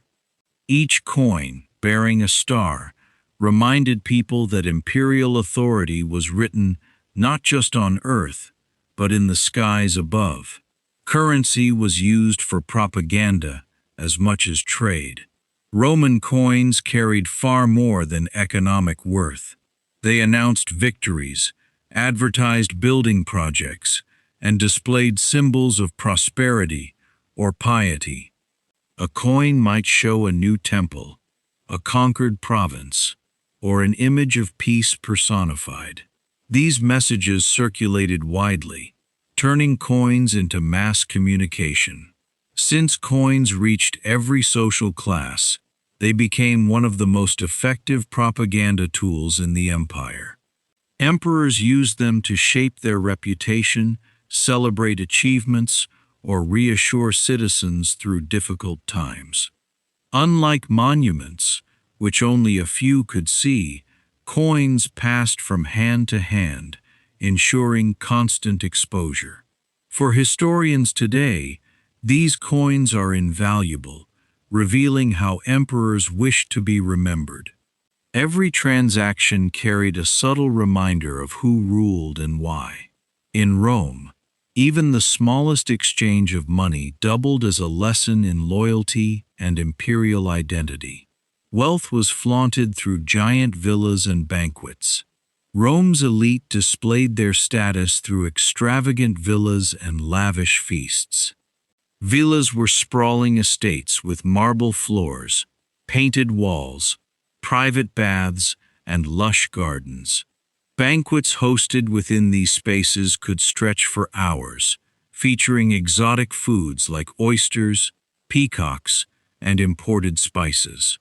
Reclining on couches, guests were entertained by musicians, dancers, and poets, while slaves attended to every need. The purpose of such excess was never only pleasure, but also prestige, a way to demonstrate wealth, influence, and refinement. Some banquets were deliberately over the top, with courses designed to shock or impress. These displays stood in sharp contrast to the simple diets of ordinary Romans, highlighting the immense inequality of society. Yet they also fueled the culture of spectacle that defined Rome. For the wealthy, luxury was never hidden. It was meant to be seen, savored, and remembered as a statement of power. Patronage tied rich Romans to ordinary citizens. Roman society ran on a system of patronage. Wealthy elites known as patrons supported ordinary citizens, or clients, with money, food, or legal help. In return, clients showed loyalty, offered political support, and added to their patrons' prestige. Each morning, clients visited their patrons to pay respects, forming a daily ritual of dependence and power. This system kept Roman politics deeply personal, with influence measured not just by wealth, but by the number of followers one could command. Patronage extended into art, literature, and architecture as well, with wealthy Romans funding projects that brought honor to their names. For poorer citizens, attaching themselves to a patron was a means of survival. This web of relationships bound society together, reinforcing hierarchies while offering mutual benefit. Patronage shows how Rome functioned less through formal systems than through networks of obligation and loyalty. Bread and circuses kept the masses entertained. The phrase panem et circenses, bread and circuses, captures Rome's strategy for maintaining social order. The government handed out free grain to feed the poor, and staged massive public entertainments, like gladiator games, chariot races, and festivals. These spectacles distracted citizens from hardship and reinforced loyalty to the state. For emperors, offering food and fun was a way to win popularity and prevent unrest in a city of over 1 million. To sit in the Colosseum with free bread in hand was to feel included in Rome's power, even with little wealth of one's own. Critics like the poet Juvenal viewed this policy as shallow, reducing citizens to passive spectators. Yet it worked. For centuries, Rome's people were placated by a steady diet of sustenance and spectacle. The phrase still endures today as a warning about the politics of distraction. Roman banking allowed loans and investments. Though lacking modern institutions, Rome had a surprisingly sophisticated financial system. Wealthy individuals and professional bankers called argentari accepted deposits, issued loans, and even transferred money between cities. Merchants relied on credit to fund trade, while landlords borrowed to expand their estates. Written contracts recorded debts, and interest rates were carefully calculated. This system let the economy function on a scale beyond simple coin exchange. While bankruptcies and defaults were common risks, banking proved vital to the empire's commercial life. It also made fortunes possible, as clever financiers profited from the movement of goods and money across vast distances. The existence of such financial practices shows how advanced Roman society truly was, capable of handling complex economic transactions. Banking helped stitch together a sprawling empire, giving it the flexibility to sustain trade and growth across 3 continents. Contracts and wills were written on wax tablets. In Roman society, legal and personal documents were often recorded on wax tablets. These small wooden frames were coated with wax, into which a stylus could carve words. The text could be smoothed away and reused, but important documents were bound in pairs or triplets, sealed with cords and stamped with witnesses' seals to prevent tampering. Wills, contracts, and property agreements were carefully recorded this way, granting them official standing in court. The use of wax tablets made record-keeping portable and practical, while also ensuring permanence when needed. Many examples survive, offering direct glimpses into Roman daily life. These documents reveal the bureaucracy of the empire, where even ordinary citizens might record marriages, debts, or trades. They show that Rome's legal system relied not only on law, but also on the physical tools of writing, which preserved promises across time. Some Roman estates were larger than small towns. The wealthiest Romans owned estates, or latifundia, so vast they resembled miniature cities.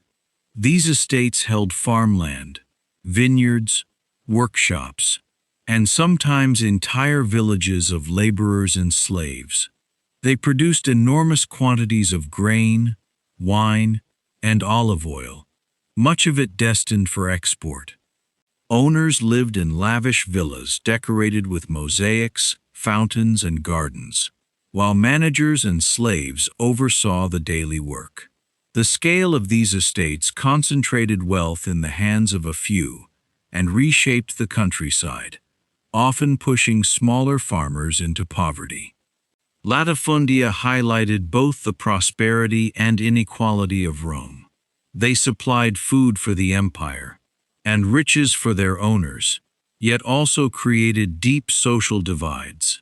For visitors, stepping onto such an estate would feel like entering a private kingdom, where one man's wealth commanded land, labor, and life on a staggering scale.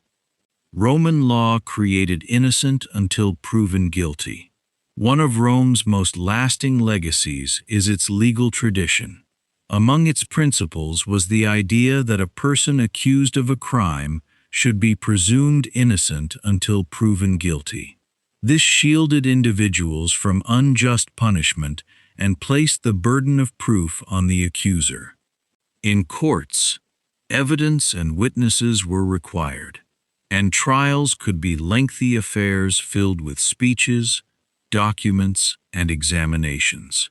While not perfectly applied, especially for those lacking wealth or influence, the concept endured across centuries and shaped European and modern legal systems, becoming a cornerstone of justice worldwide. For Romans, this principle reflected their obsession with law and order, ensuring disputes were settled within a framework of fairness, at least in theory. It shows that even amid emperors and armies, rules of law mattered deeply.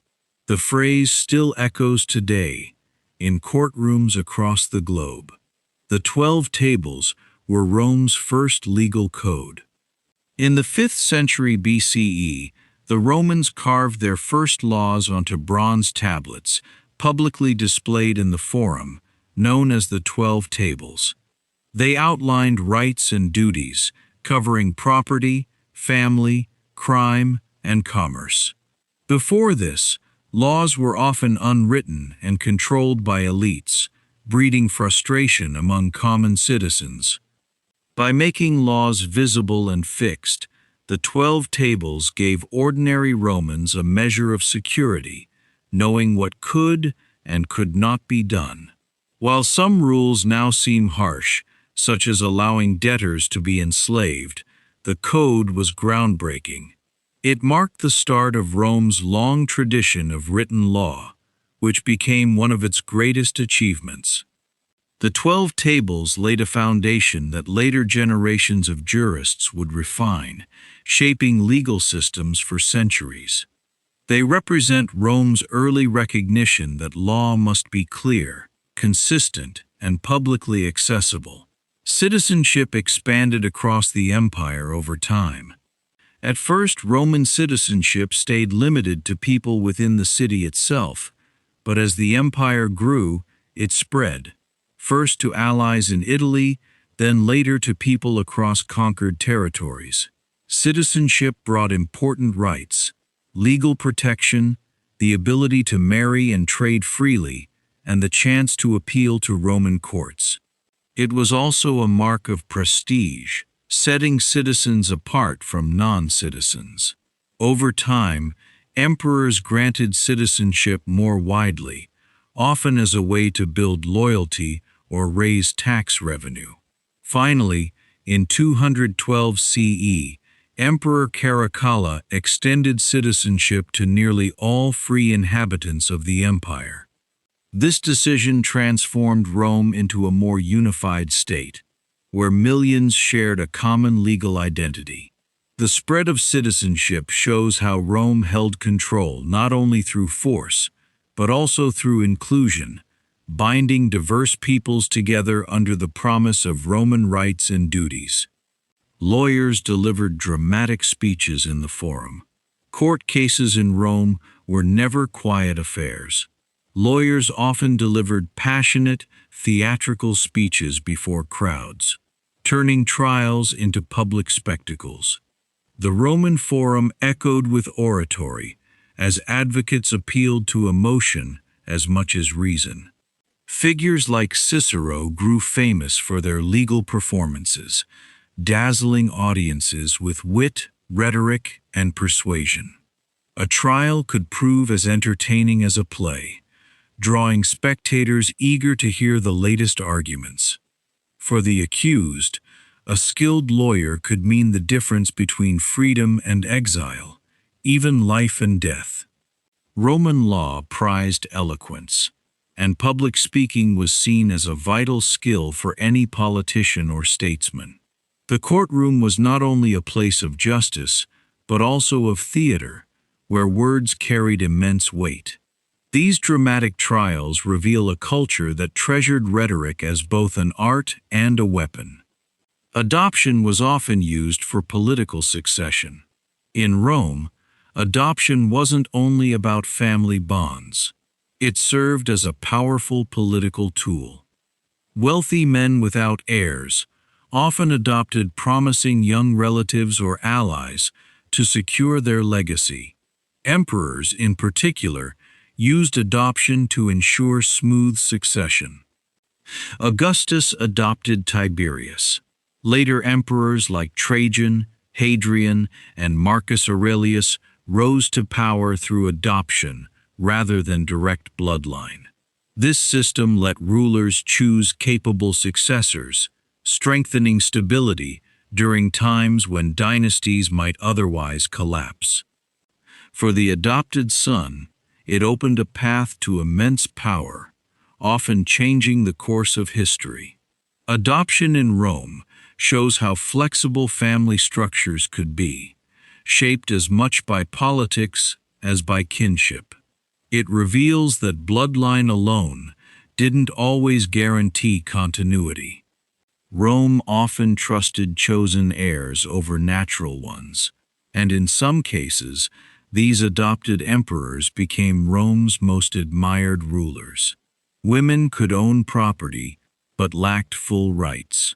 Roman women lived within a system that limited their political voice, yet they weren't entirely without power. They could inherit property, manage estates, and conduct business through legal guardians. Wealthy women sometimes became influential landowners, controlling fortunes that rivaled those of men. Still, they lacked the right to vote, hold office, or serve in the army. Their independence often hinged on male relatives or guardians. Despite these restrictions, some women wielded great informal influence, shaping politics and family alliances behind the scenes. Others, like Livia, wife of Augustus, played pivotal roles in imperial affairs. The paradox of Roman women is striking. Legally constrained, yet sometimes enormously powerful. Their ability to own and manage property gave them economic strength, even as the law denied them public authority. This tension reveals the complexity of gender in Roman society, both restrictive and surprisingly flexible. Divorce was surprisingly common in Roman society. Unlike in many ancient cultures, divorce was relatively simple in Rome. Either husband or wife could end a marriage merely by declaring the wish to separate. There was no need for lengthy trials or tangled procedures. While divorce carried social stigma for women, it remained widespread nonetheless, especially among the upper classes.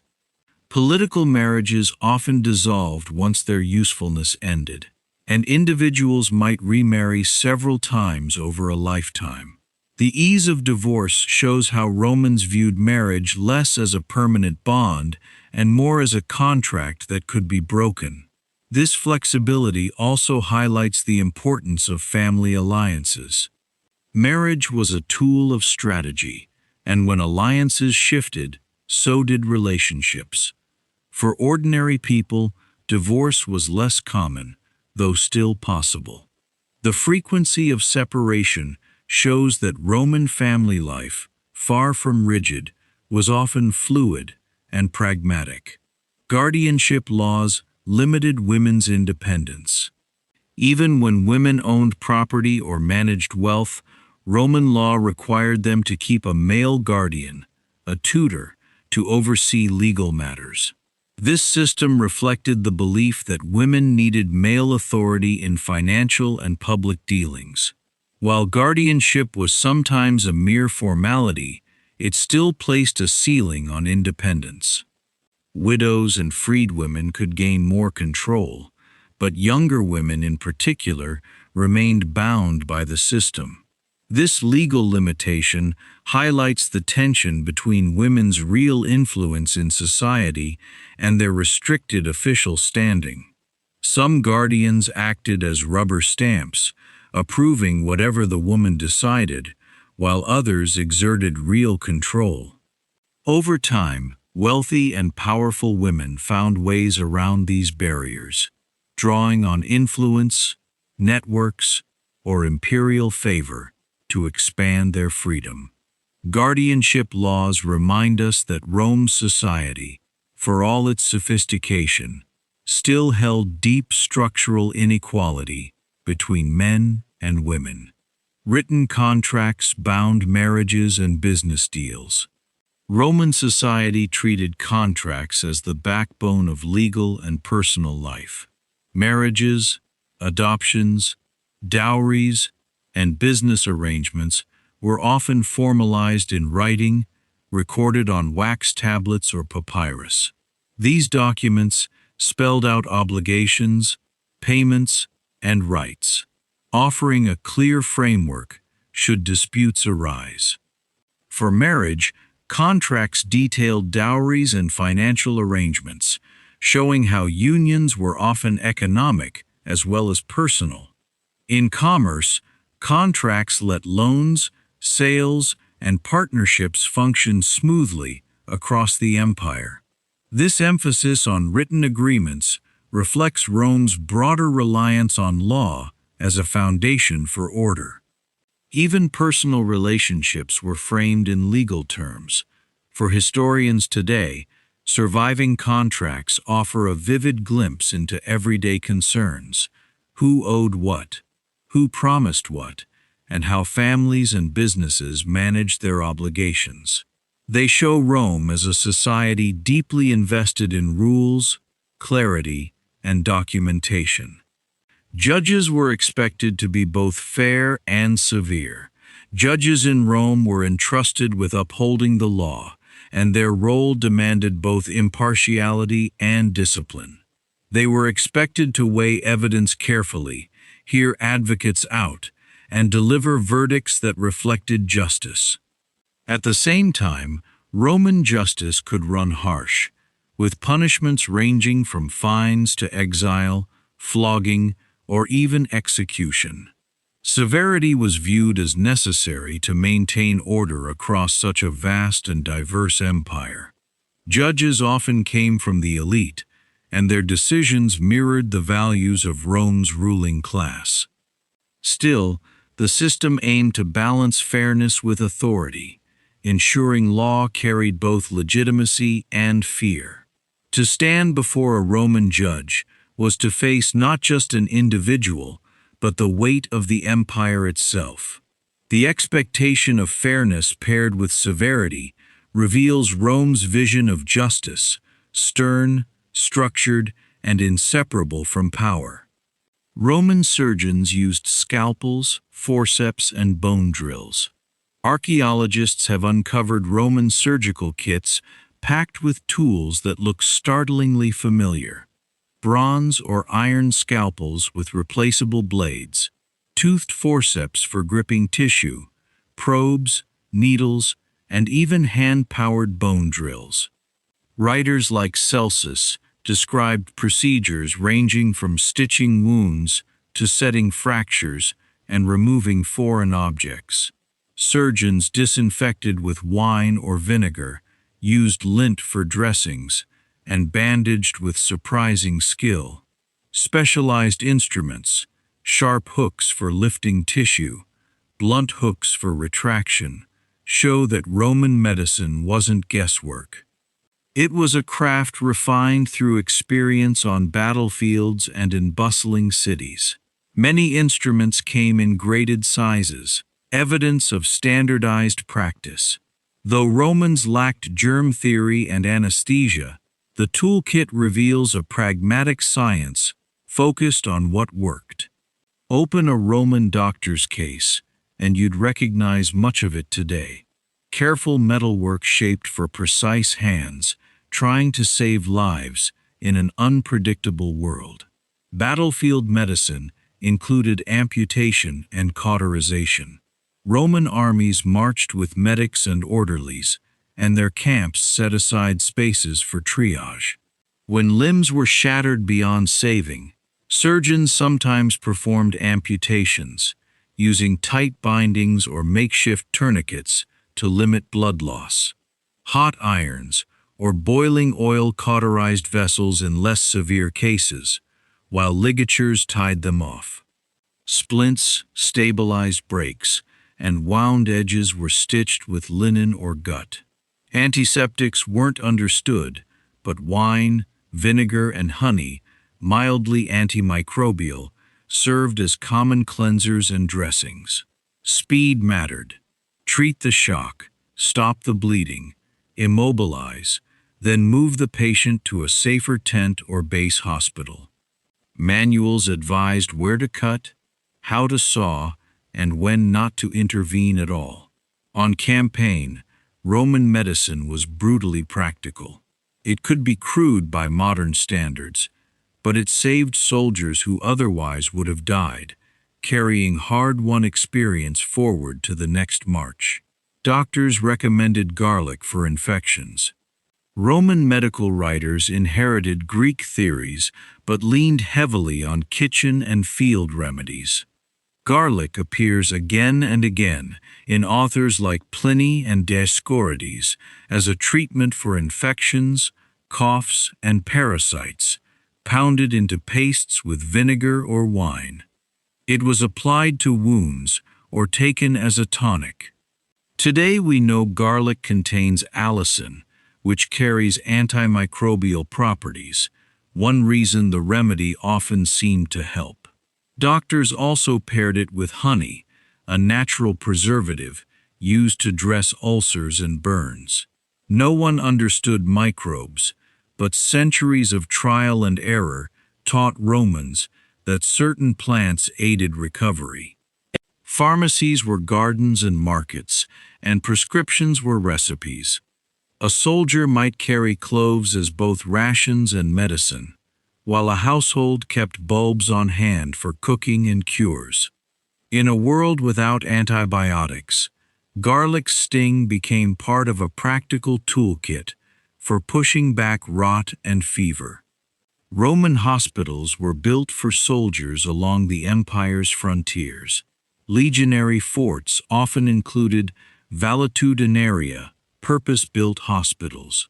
These were laid out with orderly wards, wide corridors for stretchers, latrines, and sometimes small operating rooms and pharmacies. Ventilation and drainage mattered. Patients were separated to limit cross-infection as best as people then understood. Staff included physicians, orderlies, and attendants drawn from the ranks. The goal was simple: treat the wounded quickly and return them to duty. Records and excavations suggest routine surgeries, splinting, and long-term care for fractures. Civilian towns had healers and clinics, but the army institutionalized medicine with space, staff, and supplies. The valetudinarium reveals a logistical mindset: food for thousands, pay for thousands, and systematic medical care for thousands. It didn't erase battlefield mortality, yet it improved survival and morale. And it shows Rome treating health not as a private matter, but as state infrastructure. Medical instruments survive almost unchanged in design. Open a display case of Roman instruments and you'll spot familiar silhouettes: specula with turning screws, cupped probes, spatulas, forceps, scalpels, and syringes for irrigating wounds. Form followed function then as now, and successful designs endured. Some tools even combined functions: a spatula on one end, a probe on the other, anticipating modern multi-tools.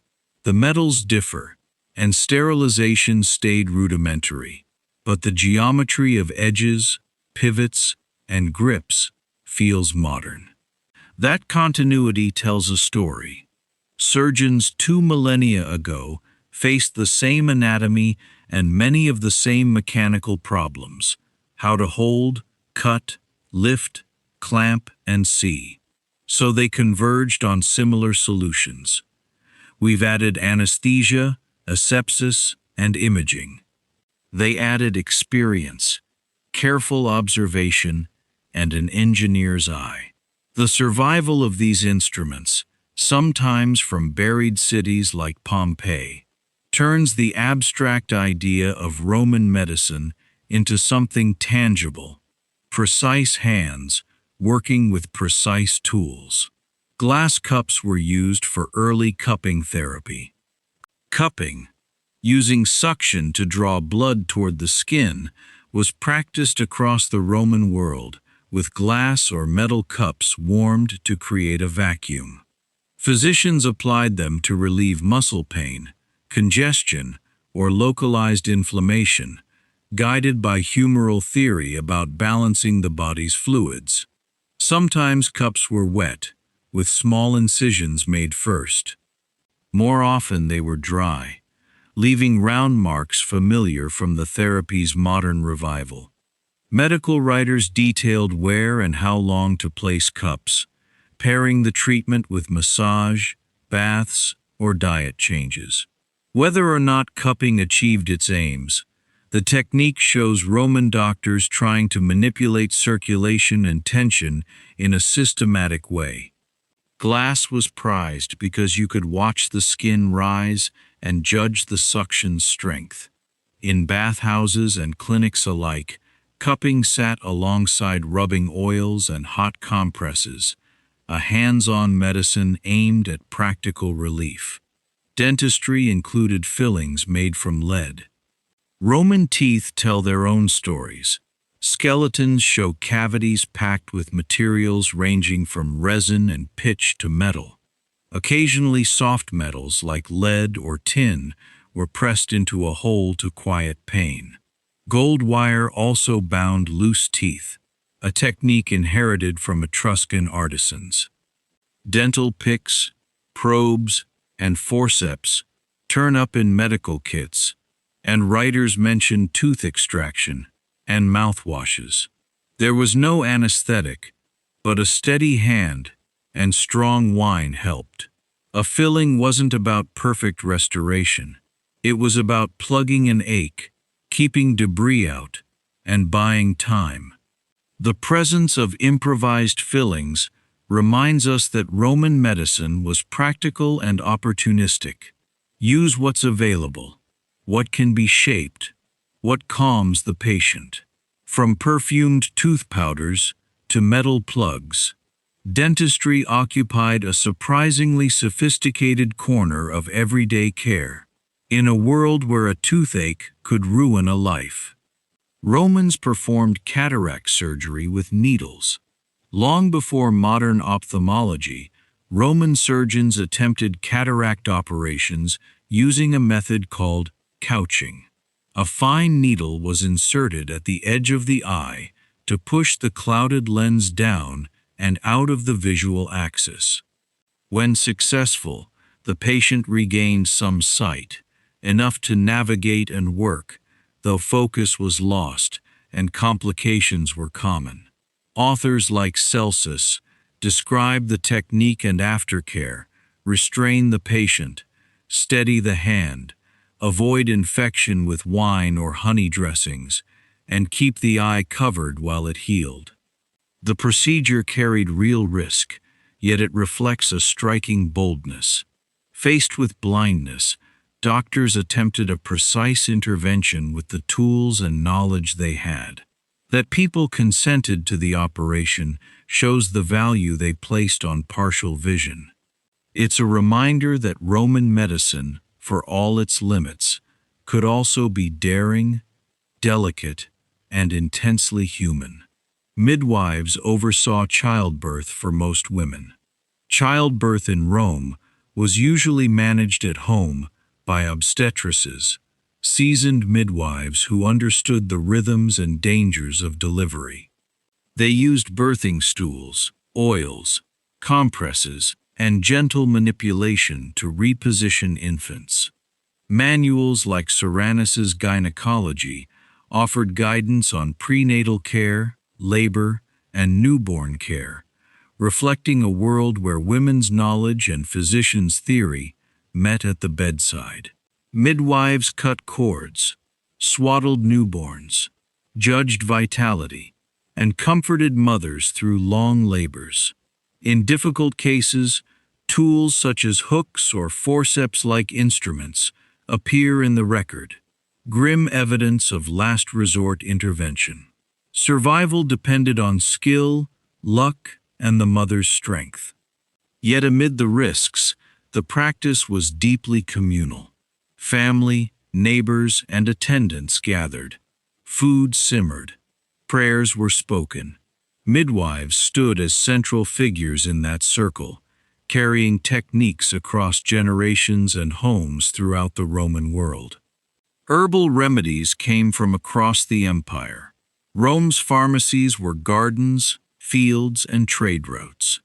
Physicians prescribed willow for pain, rue and fennel for digestion, poppy for sleep, plantain for wounds, and myrrh and frankincense, imported resins, for antiseptic balms. Silphium, once prized from North Africa, became so over-harvested it vanished entirely, a reminder that medicine depended on ecology. Recipes mixed herbs with wine, vinegar, or honey to draw out and preserve their oils, while pills were rolled with flour or wax.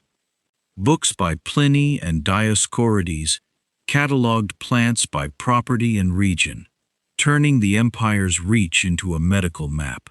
Soldiers carried simple kits, urban patients bought ointments at markets, and rural families kept household cures. The system wasn't mystical so much as empirical. If a plant seemed to heal, it stayed in the repertoire. Roman herbal medicine, part science, part tradition, represents centuries of careful observation, packaged into everyday doses. Latin is the root of Italian, French, and Spanish.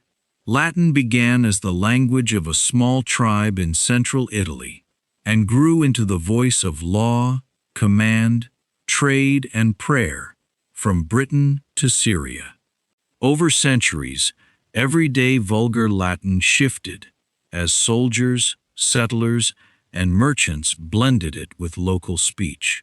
The results, Italian, French, Spanish, Portuguese, Romanian, still carry Latin's bones, verbs, cases folded into prepositions, a familiar family of words for time, body, food, and faith. Even English, though Germanic, is thick with Latin through Norman French and later scholarship. Justice, contract, library, military. Church Latin kept the prestige alive long after the empire's fall, while scholars revived classical models during the Renaissance. Read a Roman inscription and you'll hear echoes in modern mouths. Open a romance novel in any Romance language and you're reading Latin's grandchildren. The empire crumbled, but its grammar kept marching, reshaping Europe's tongues for 2,000 years. Virgil's Aeneid became Rome's national epic. Commissioned during the age of Augustus, the Aeneid gave Rome a mythic origin, linking Trojan endurance to Roman destiny. Its hero Aeneas, dutiful and steadfast, embodied the values Augustus wished to promote: piety, sacrifice, and order after civil war. Schoolboys copied its lines. Statesmen quoted its verses. Artists painted its scenes. The poem offered more than propaganda. It wrestled with loss, migration, and the costs of empire. And even Augustus couldn't smooth every edge. Virgil himself reportedly asked for the unfinished manuscript to be burned. Augustus overruled him, ensuring its survival. For centuries, the Aeneid served as both textbook and cornerstone across the Latin West, shaping style and imagination. In its hexameters, Rome found a founding myth, part prayer, part program, through which a city explained itself and to the world it ruled. Ovid's Metamorphoses inspired art for centuries. Where Virgil was solemn, Ovid was playful and daring. His Metamorphoses stitched hundreds of Greek and Roman myths into a single tapestry of transformation. From Daphne to Narcissus, Pygmalion to Persephone, the poem's vivid scenes became a visual dictionary for later artists. Renaissance painters, Baroque sculptors, and modern illustrators still mine Ovid for subjects and mood. Ovid's frankness about love and power, especially in his other works, angered Augustus, who banished him to the Black Sea. From that distant shore he kept writing, turning exile itself into literature. The Metamorphoses endured because it was more than a catalogue of myth. It was a meditation on change, bodies into trees, boys into flowers, power into fate. Through Ovid, Rome exported a shared library of stories that European art quoted for 2,000 years. If Virgil taught Rome to be grave, Ovid taught it to imagine. Cicero perfected the art of oratory.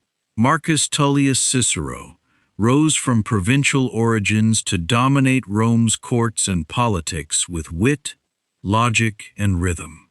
His speeches exposed conspiracies, defended allies, and skewered enemies, weaving philosophy into practical persuasion. Cicero taught that a great orator must instruct, delight, and move, docere, delectare, movere, a formula that still guides rhetoric classes today. He polished Latin prose into a supple instrument, setting standards for clarity and cadence that shaped Western writing. Politics cost him dearly. During the turmoil after Caesar's assassination, Cicero attacked Mark Antony and paid with his life. Yet his works, speeches, letters, philosophical treatises survived as school texts for centuries. Read aloud, they still crackle. Cicero didn't invent persuasion, but he bottled it, showed how it worked, and left a blueprint for any society that settles arguments with words rather than swords. Roman graffiti includes insults, jokes, and love notes. Walk the streets of Pompeii, on plaster walls, in taverns, inside houses, and you find voices. Secundus loves Iris. I made bread with flour from good Emilius. Salatus the Thracian makes the girls sigh. Crude drawings, election slogans, price lists, boastful notes, all scratched or painted quickly, like a 2,000-year-old social feed. Some mock politicians, others insult rivals or brag about tavern escapades. Advertisements for gladiators jostle beside the eternal complaint. The walls are weighed down with too many scribbles. Graffiti pulls Roman life down from marble pedestals to the level of ordinary quirks and habits. It shows a city of noise and humor, pettiness and affection, where people wanted to be seen, to flirt, to sell, to gripe. In a world of emperors, this graffiti preserves the unfiltered chorus, proof that the ancients were not only grand, but gloriously human. Libraries spread knowledge in cities and villas. Rome built public libraries under emperors, like Augustus and Trajan, with separate rooms for Greek and Latin texts. Scrolls lined the shelves. Readers stood or sat on stools to consult them. Recitations and lectures turned libraries into social spaces. Wealthy homes boasted private collections, status symbols where guests could admire busts of authors and rows of titled ends on carefully arranged scrolls. Librarians cataloged holdings, repaired damaged papyrus, and managed loans. In an empire held together by law and letters, libraries provided a nervous system for ideas. Not everyone could read, but those who did found a structured world of knowledge: history, poetry, agriculture, medicine, philosophy. Fires and neglect took their toll. Yet the Roman model of curated public knowledge lived on. The idea that a city should keep a house for books, open to its citizens, was part of Rome's civilizing boast. Stoicism guided emperors like Marcus Aurelius. Stoicism taught that virtue is the only true good, that we should master our reactions and live according to reason and nature. Romans like Seneca, Epictetus, and Emperor Marcus Aurelius turned the philosophy into practical advice for daily resilience rather than abstract theory. In a world of fragile fortunes and public pressure, Stoicism offered inner steadiness. Focus on what you can control, accept what you cannot, do your duty. For rulers, it counseled mercy and self-scrutiny, a counterweight to flattery and rage. The philosophy's popularity in Rome owed much to its fit with civic life. It didn't call for withdrawal, but upright action in the forum, camp, and home.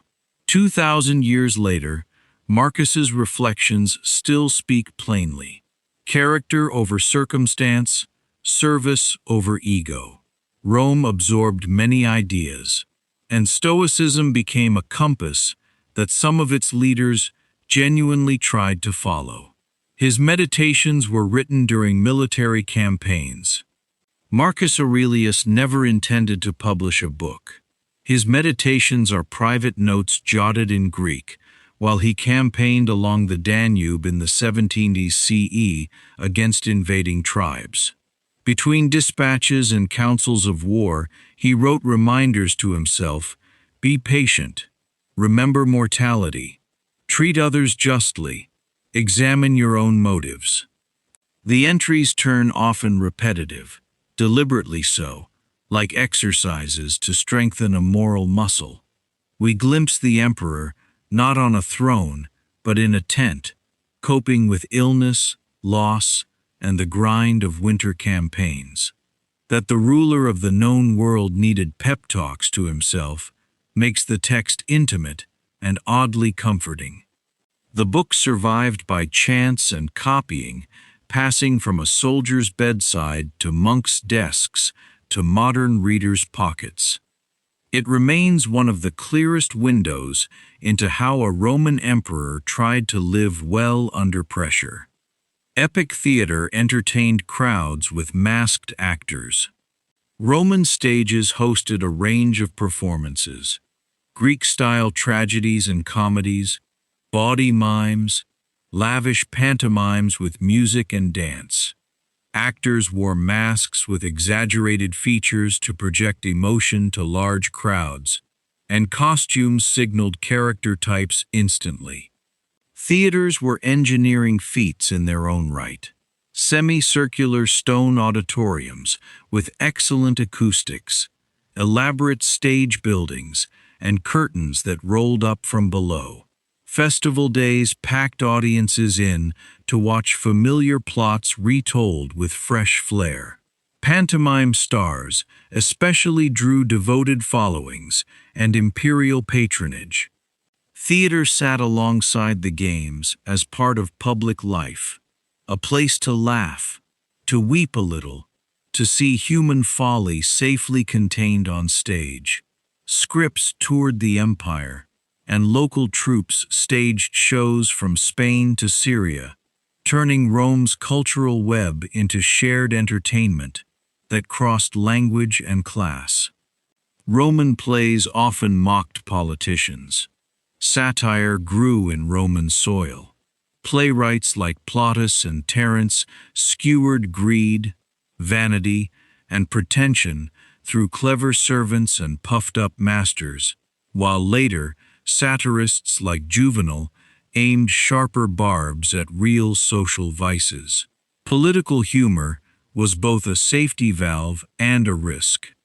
Playwrights hid their targets in stock characters and foreign settings, but audiences knew how to read between the lines. Even official election notices painted on walls could carry a wink. The state sometimes censored performers or banished authors, yet emperors also enjoyed a well-made joke, so long as it wasn't aimed at them. The tradition reveals a public culture comfortable with argument and wit, where mocking the powerful carefully was part of the civic conversation. In a city buzzing with speech, theater became a mirror held up to the forum, reflecting power's foibles with a grin. Rome once banned wearing trousers as barbaric. Trousers, braccae, were practical in cold northern climates. But in early and republican Rome, they marked an outsider. Senators prided themselves on the toga, while soldiers and riders wore shorter tunics. Authorities periodically restricted trousers within the city or in formal settings, treating them as un-Roman. Over time, the rules softened, as the army recruited provincials and fought along chill frontiers. Practicality won out. By the late Empire, trousers had become common for soldiers and civilians alike. The story isn't really about fashion so much as identity, how clothing marks belonging. What began as a cultural boundary eventually faded under the pressure of weather, work, and mingled peoples. Rome absorbed many things it once resisted. Trousers are a small but telling example of an empire learning to dress for the world it actually ruled. Fire brigades were created by Emperor Augustus. After years of chaotic blazes in a city packed with wooden insulae, Augustus organized the Vigiles, 7 cohorts of night watchmen and firefighters. They patrolled districts with buckets, hooks, axes, and hand pumps, dousing flames, tearing down threatened walls, and enforcing basic safety rules. The Vigiles also served as a kind of night police, deterring theft and responding to disturbances. Their stations dotted Rome, with water supplies and equipment staged strategically.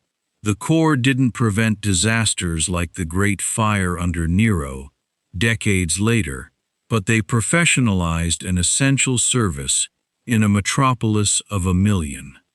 Augustus's brigade shows the imperial approach at work. Identify a chronic urban problem and solve it with organization, manpower, and discipline. Another layer of state capacity laid over Rome's sprawling streets. Wealthy homes had indoor plumbing. Elite Roman houses piped water from public aqueducts into private fountains, basins, and baths. Lead pipes ran beneath floors and along walls. Bronze taps controlled the flow, and waste vanished into drains and sewers. Heated floors, hypocausts, warmed bath suites, making daily routines both comfortable and showy. Guests saw water sparkle in atrium pools and heard it murmuring through gardens, a sensory promise of luxury. Not every house had such systems. Many Romans relied on street fountains and shared latrines. But in villas and townhouses, plumbing was a tangible mark of status and a triumph of engineering woven into domestic life.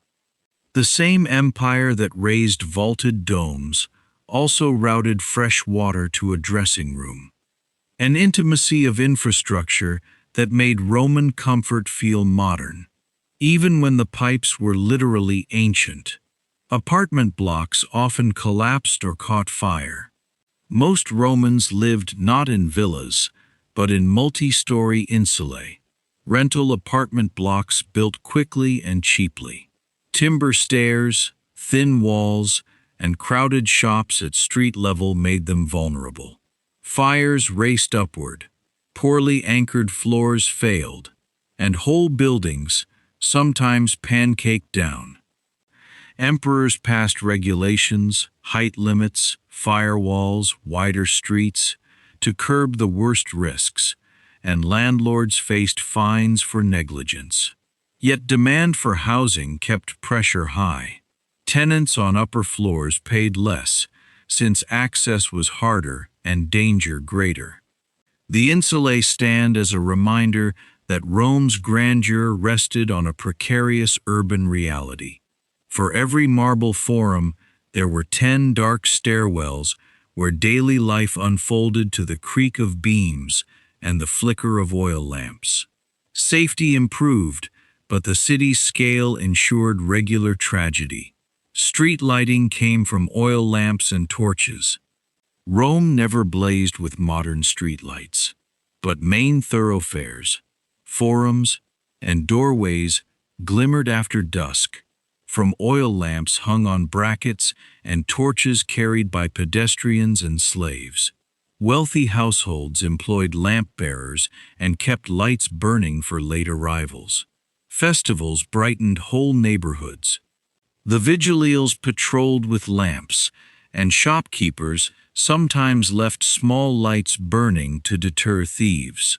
Olive oil fueled most lamps, their terracotta bodies stamped with motifs, ceilings and arches stained with soot.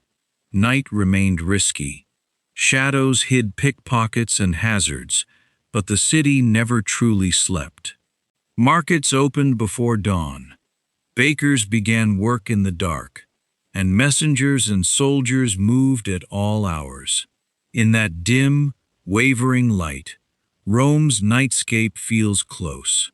Soft pools of brightness, footsteps on paving stones, smoke drifting, the city murmuring as the sun's heat fades. Markets bustled with goods from 3 continents. Step into Rome's markets and you'd see the empire on display. Grain from Egypt, garum from Spain, wine from Gaul, silk and spices along eastern routes, ivory and exotic animals from Africa, tin from Britain, marble from Greece. The Forum handled livestock. The Horia warehouses stacked stores of grain, and street vendors hawked figs, bread, and hot stews. Prices were posted, measures inspected, tax collectors hovering nearby. Ships on the Tiber fed the city's appetite, while roads funneled provincial produce toward hungry urban mouths. Markets were noisy, fragrant, and multilingual, the empire reduced to stalls and scales. To shop in Rome was to feel the reach of its power and the mesh of its logistics. The city survived because 1,000 miles away, farmers harvested, potters fired jars, sailors trimmed sails, and all of it arrived predictably at Rome's hungry heart. Bakers sometimes stamped bread with their names.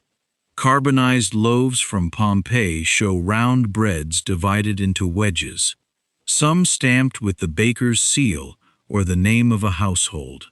Stamps identified the producer, guaranteed weight or quality, and helped return loaves from communal ovens to the right customers. Bakeries mixed and kneaded dough in large basins, proofed it in warm rooms, and slid it into domed stone ovens on long paddles. Bread was a daily staple, and the city's grain dole kept ovens busy. Donkeys turned mills in flour dust that coated everything nearby. A stamped loaf is a small marvel. Brand, contract, and dinner all at once. It captures Rome's blend of mass production and personal identity. Millions of mouths, fed by thousands of bakers, who wanted their work recognized in a world where reputation meant customers tomorrow. Police forces patrolled the capital by night. Order in Rome fell to overlapping units. The vigiles guarded against fire and petty crime after dark, while the urban cohorts handled riots, brawls, and serious disturbances, a kind of paramilitary police under the city prefect. They patrolled markets, watched games, and responded to crowd surges, especially during grain shortages or tense political moments. Their presence reminded citizens that the empire's peace wasn't just an abstraction, it was enforced. Rome's size demanded constant vigilance. Festivals, races, and executions drew huge crowds. Narrow streets funneled tempers. Policing wasn't gentle, and corruption existed, but the system kept a vast city functioning most days. When you imagine Rome at night, picture the glint of armor in torchlight, the clink of gear, and the steady tread of boots keeping uneasy peace among a million sleepers. Rome's census counted every citizen regularly. From early traditions under King Servius Tullius to imperial reforms, the census recorded citizens, property, and status at intervals, shaping taxes, military duty, and voting rights. Men declared family members and assets before officials, and the resulting lists determined who could serve, who could hold office, and who qualified for grain distributions. Augustus revamped the system to tighten control and project order, boasting of the numbers counted in public inscriptions. The census was administrative muscle. It made the sprawling empire legible to itself, turning people into names and numbers that could be governed. For a citizen, the process was both duty and identity, an official acknowledgement that you belonged to Rome, and Rome claimed you in return. The very idea that a state should periodically count its people, mundane today, was part of Rome's durable legacy of bureaucratic power. The fall of Rome reshaped the entire world. When the Western Empire fragmented in the 5th century, it wasn't a clean break, but a long unraveling. Armies turned local, tax systems faltered, cities shrank, and new kingdoms rose on Roman foundations. The Eastern Empire, Byzantium, endured. Latin law and the Church carried old habits forward. Roads and towns persisted under new rulers, but the old unity, one tax, one army, one emperor, was gone. The result was medieval Europe, patchwork polities, feudal ties, monasteries copying texts, Latin branching into daughter tongues across regions. Trade routes shifted, and cities reinvented themselves. Power moved from marble forums to timber halls. The fall wasn't merely an end. It was a transformation that set the stage for modern nations, languages, and laws. Rome didn't vanish. It changed costume. And the world spent the next 1,000 years learning how to live without it, and yet still within its deep imprint. And so we come to the end of our long drift through the streets, temples, and stories of ancient Rome. A world of emperors and gladiators, poets and builders, healers and dreamers. A world that shaped so much of the one we live in today. If you enjoyed this journey, I'd love for you to subscribe to the channel, leave a comment sharing which fact fascinated you most, and give this video a like, so more curious dreamers can find their way here too. But for now, let your mind grow quiet. Let the voices of the past fade gently into the distance, leaving only calm and stillness behind. Sleep can carry you onward as softly as a Roman ship on calm waters, drifting slowly beneath the stars. When you wake, the past will still be waiting, and so will the next video. Good night.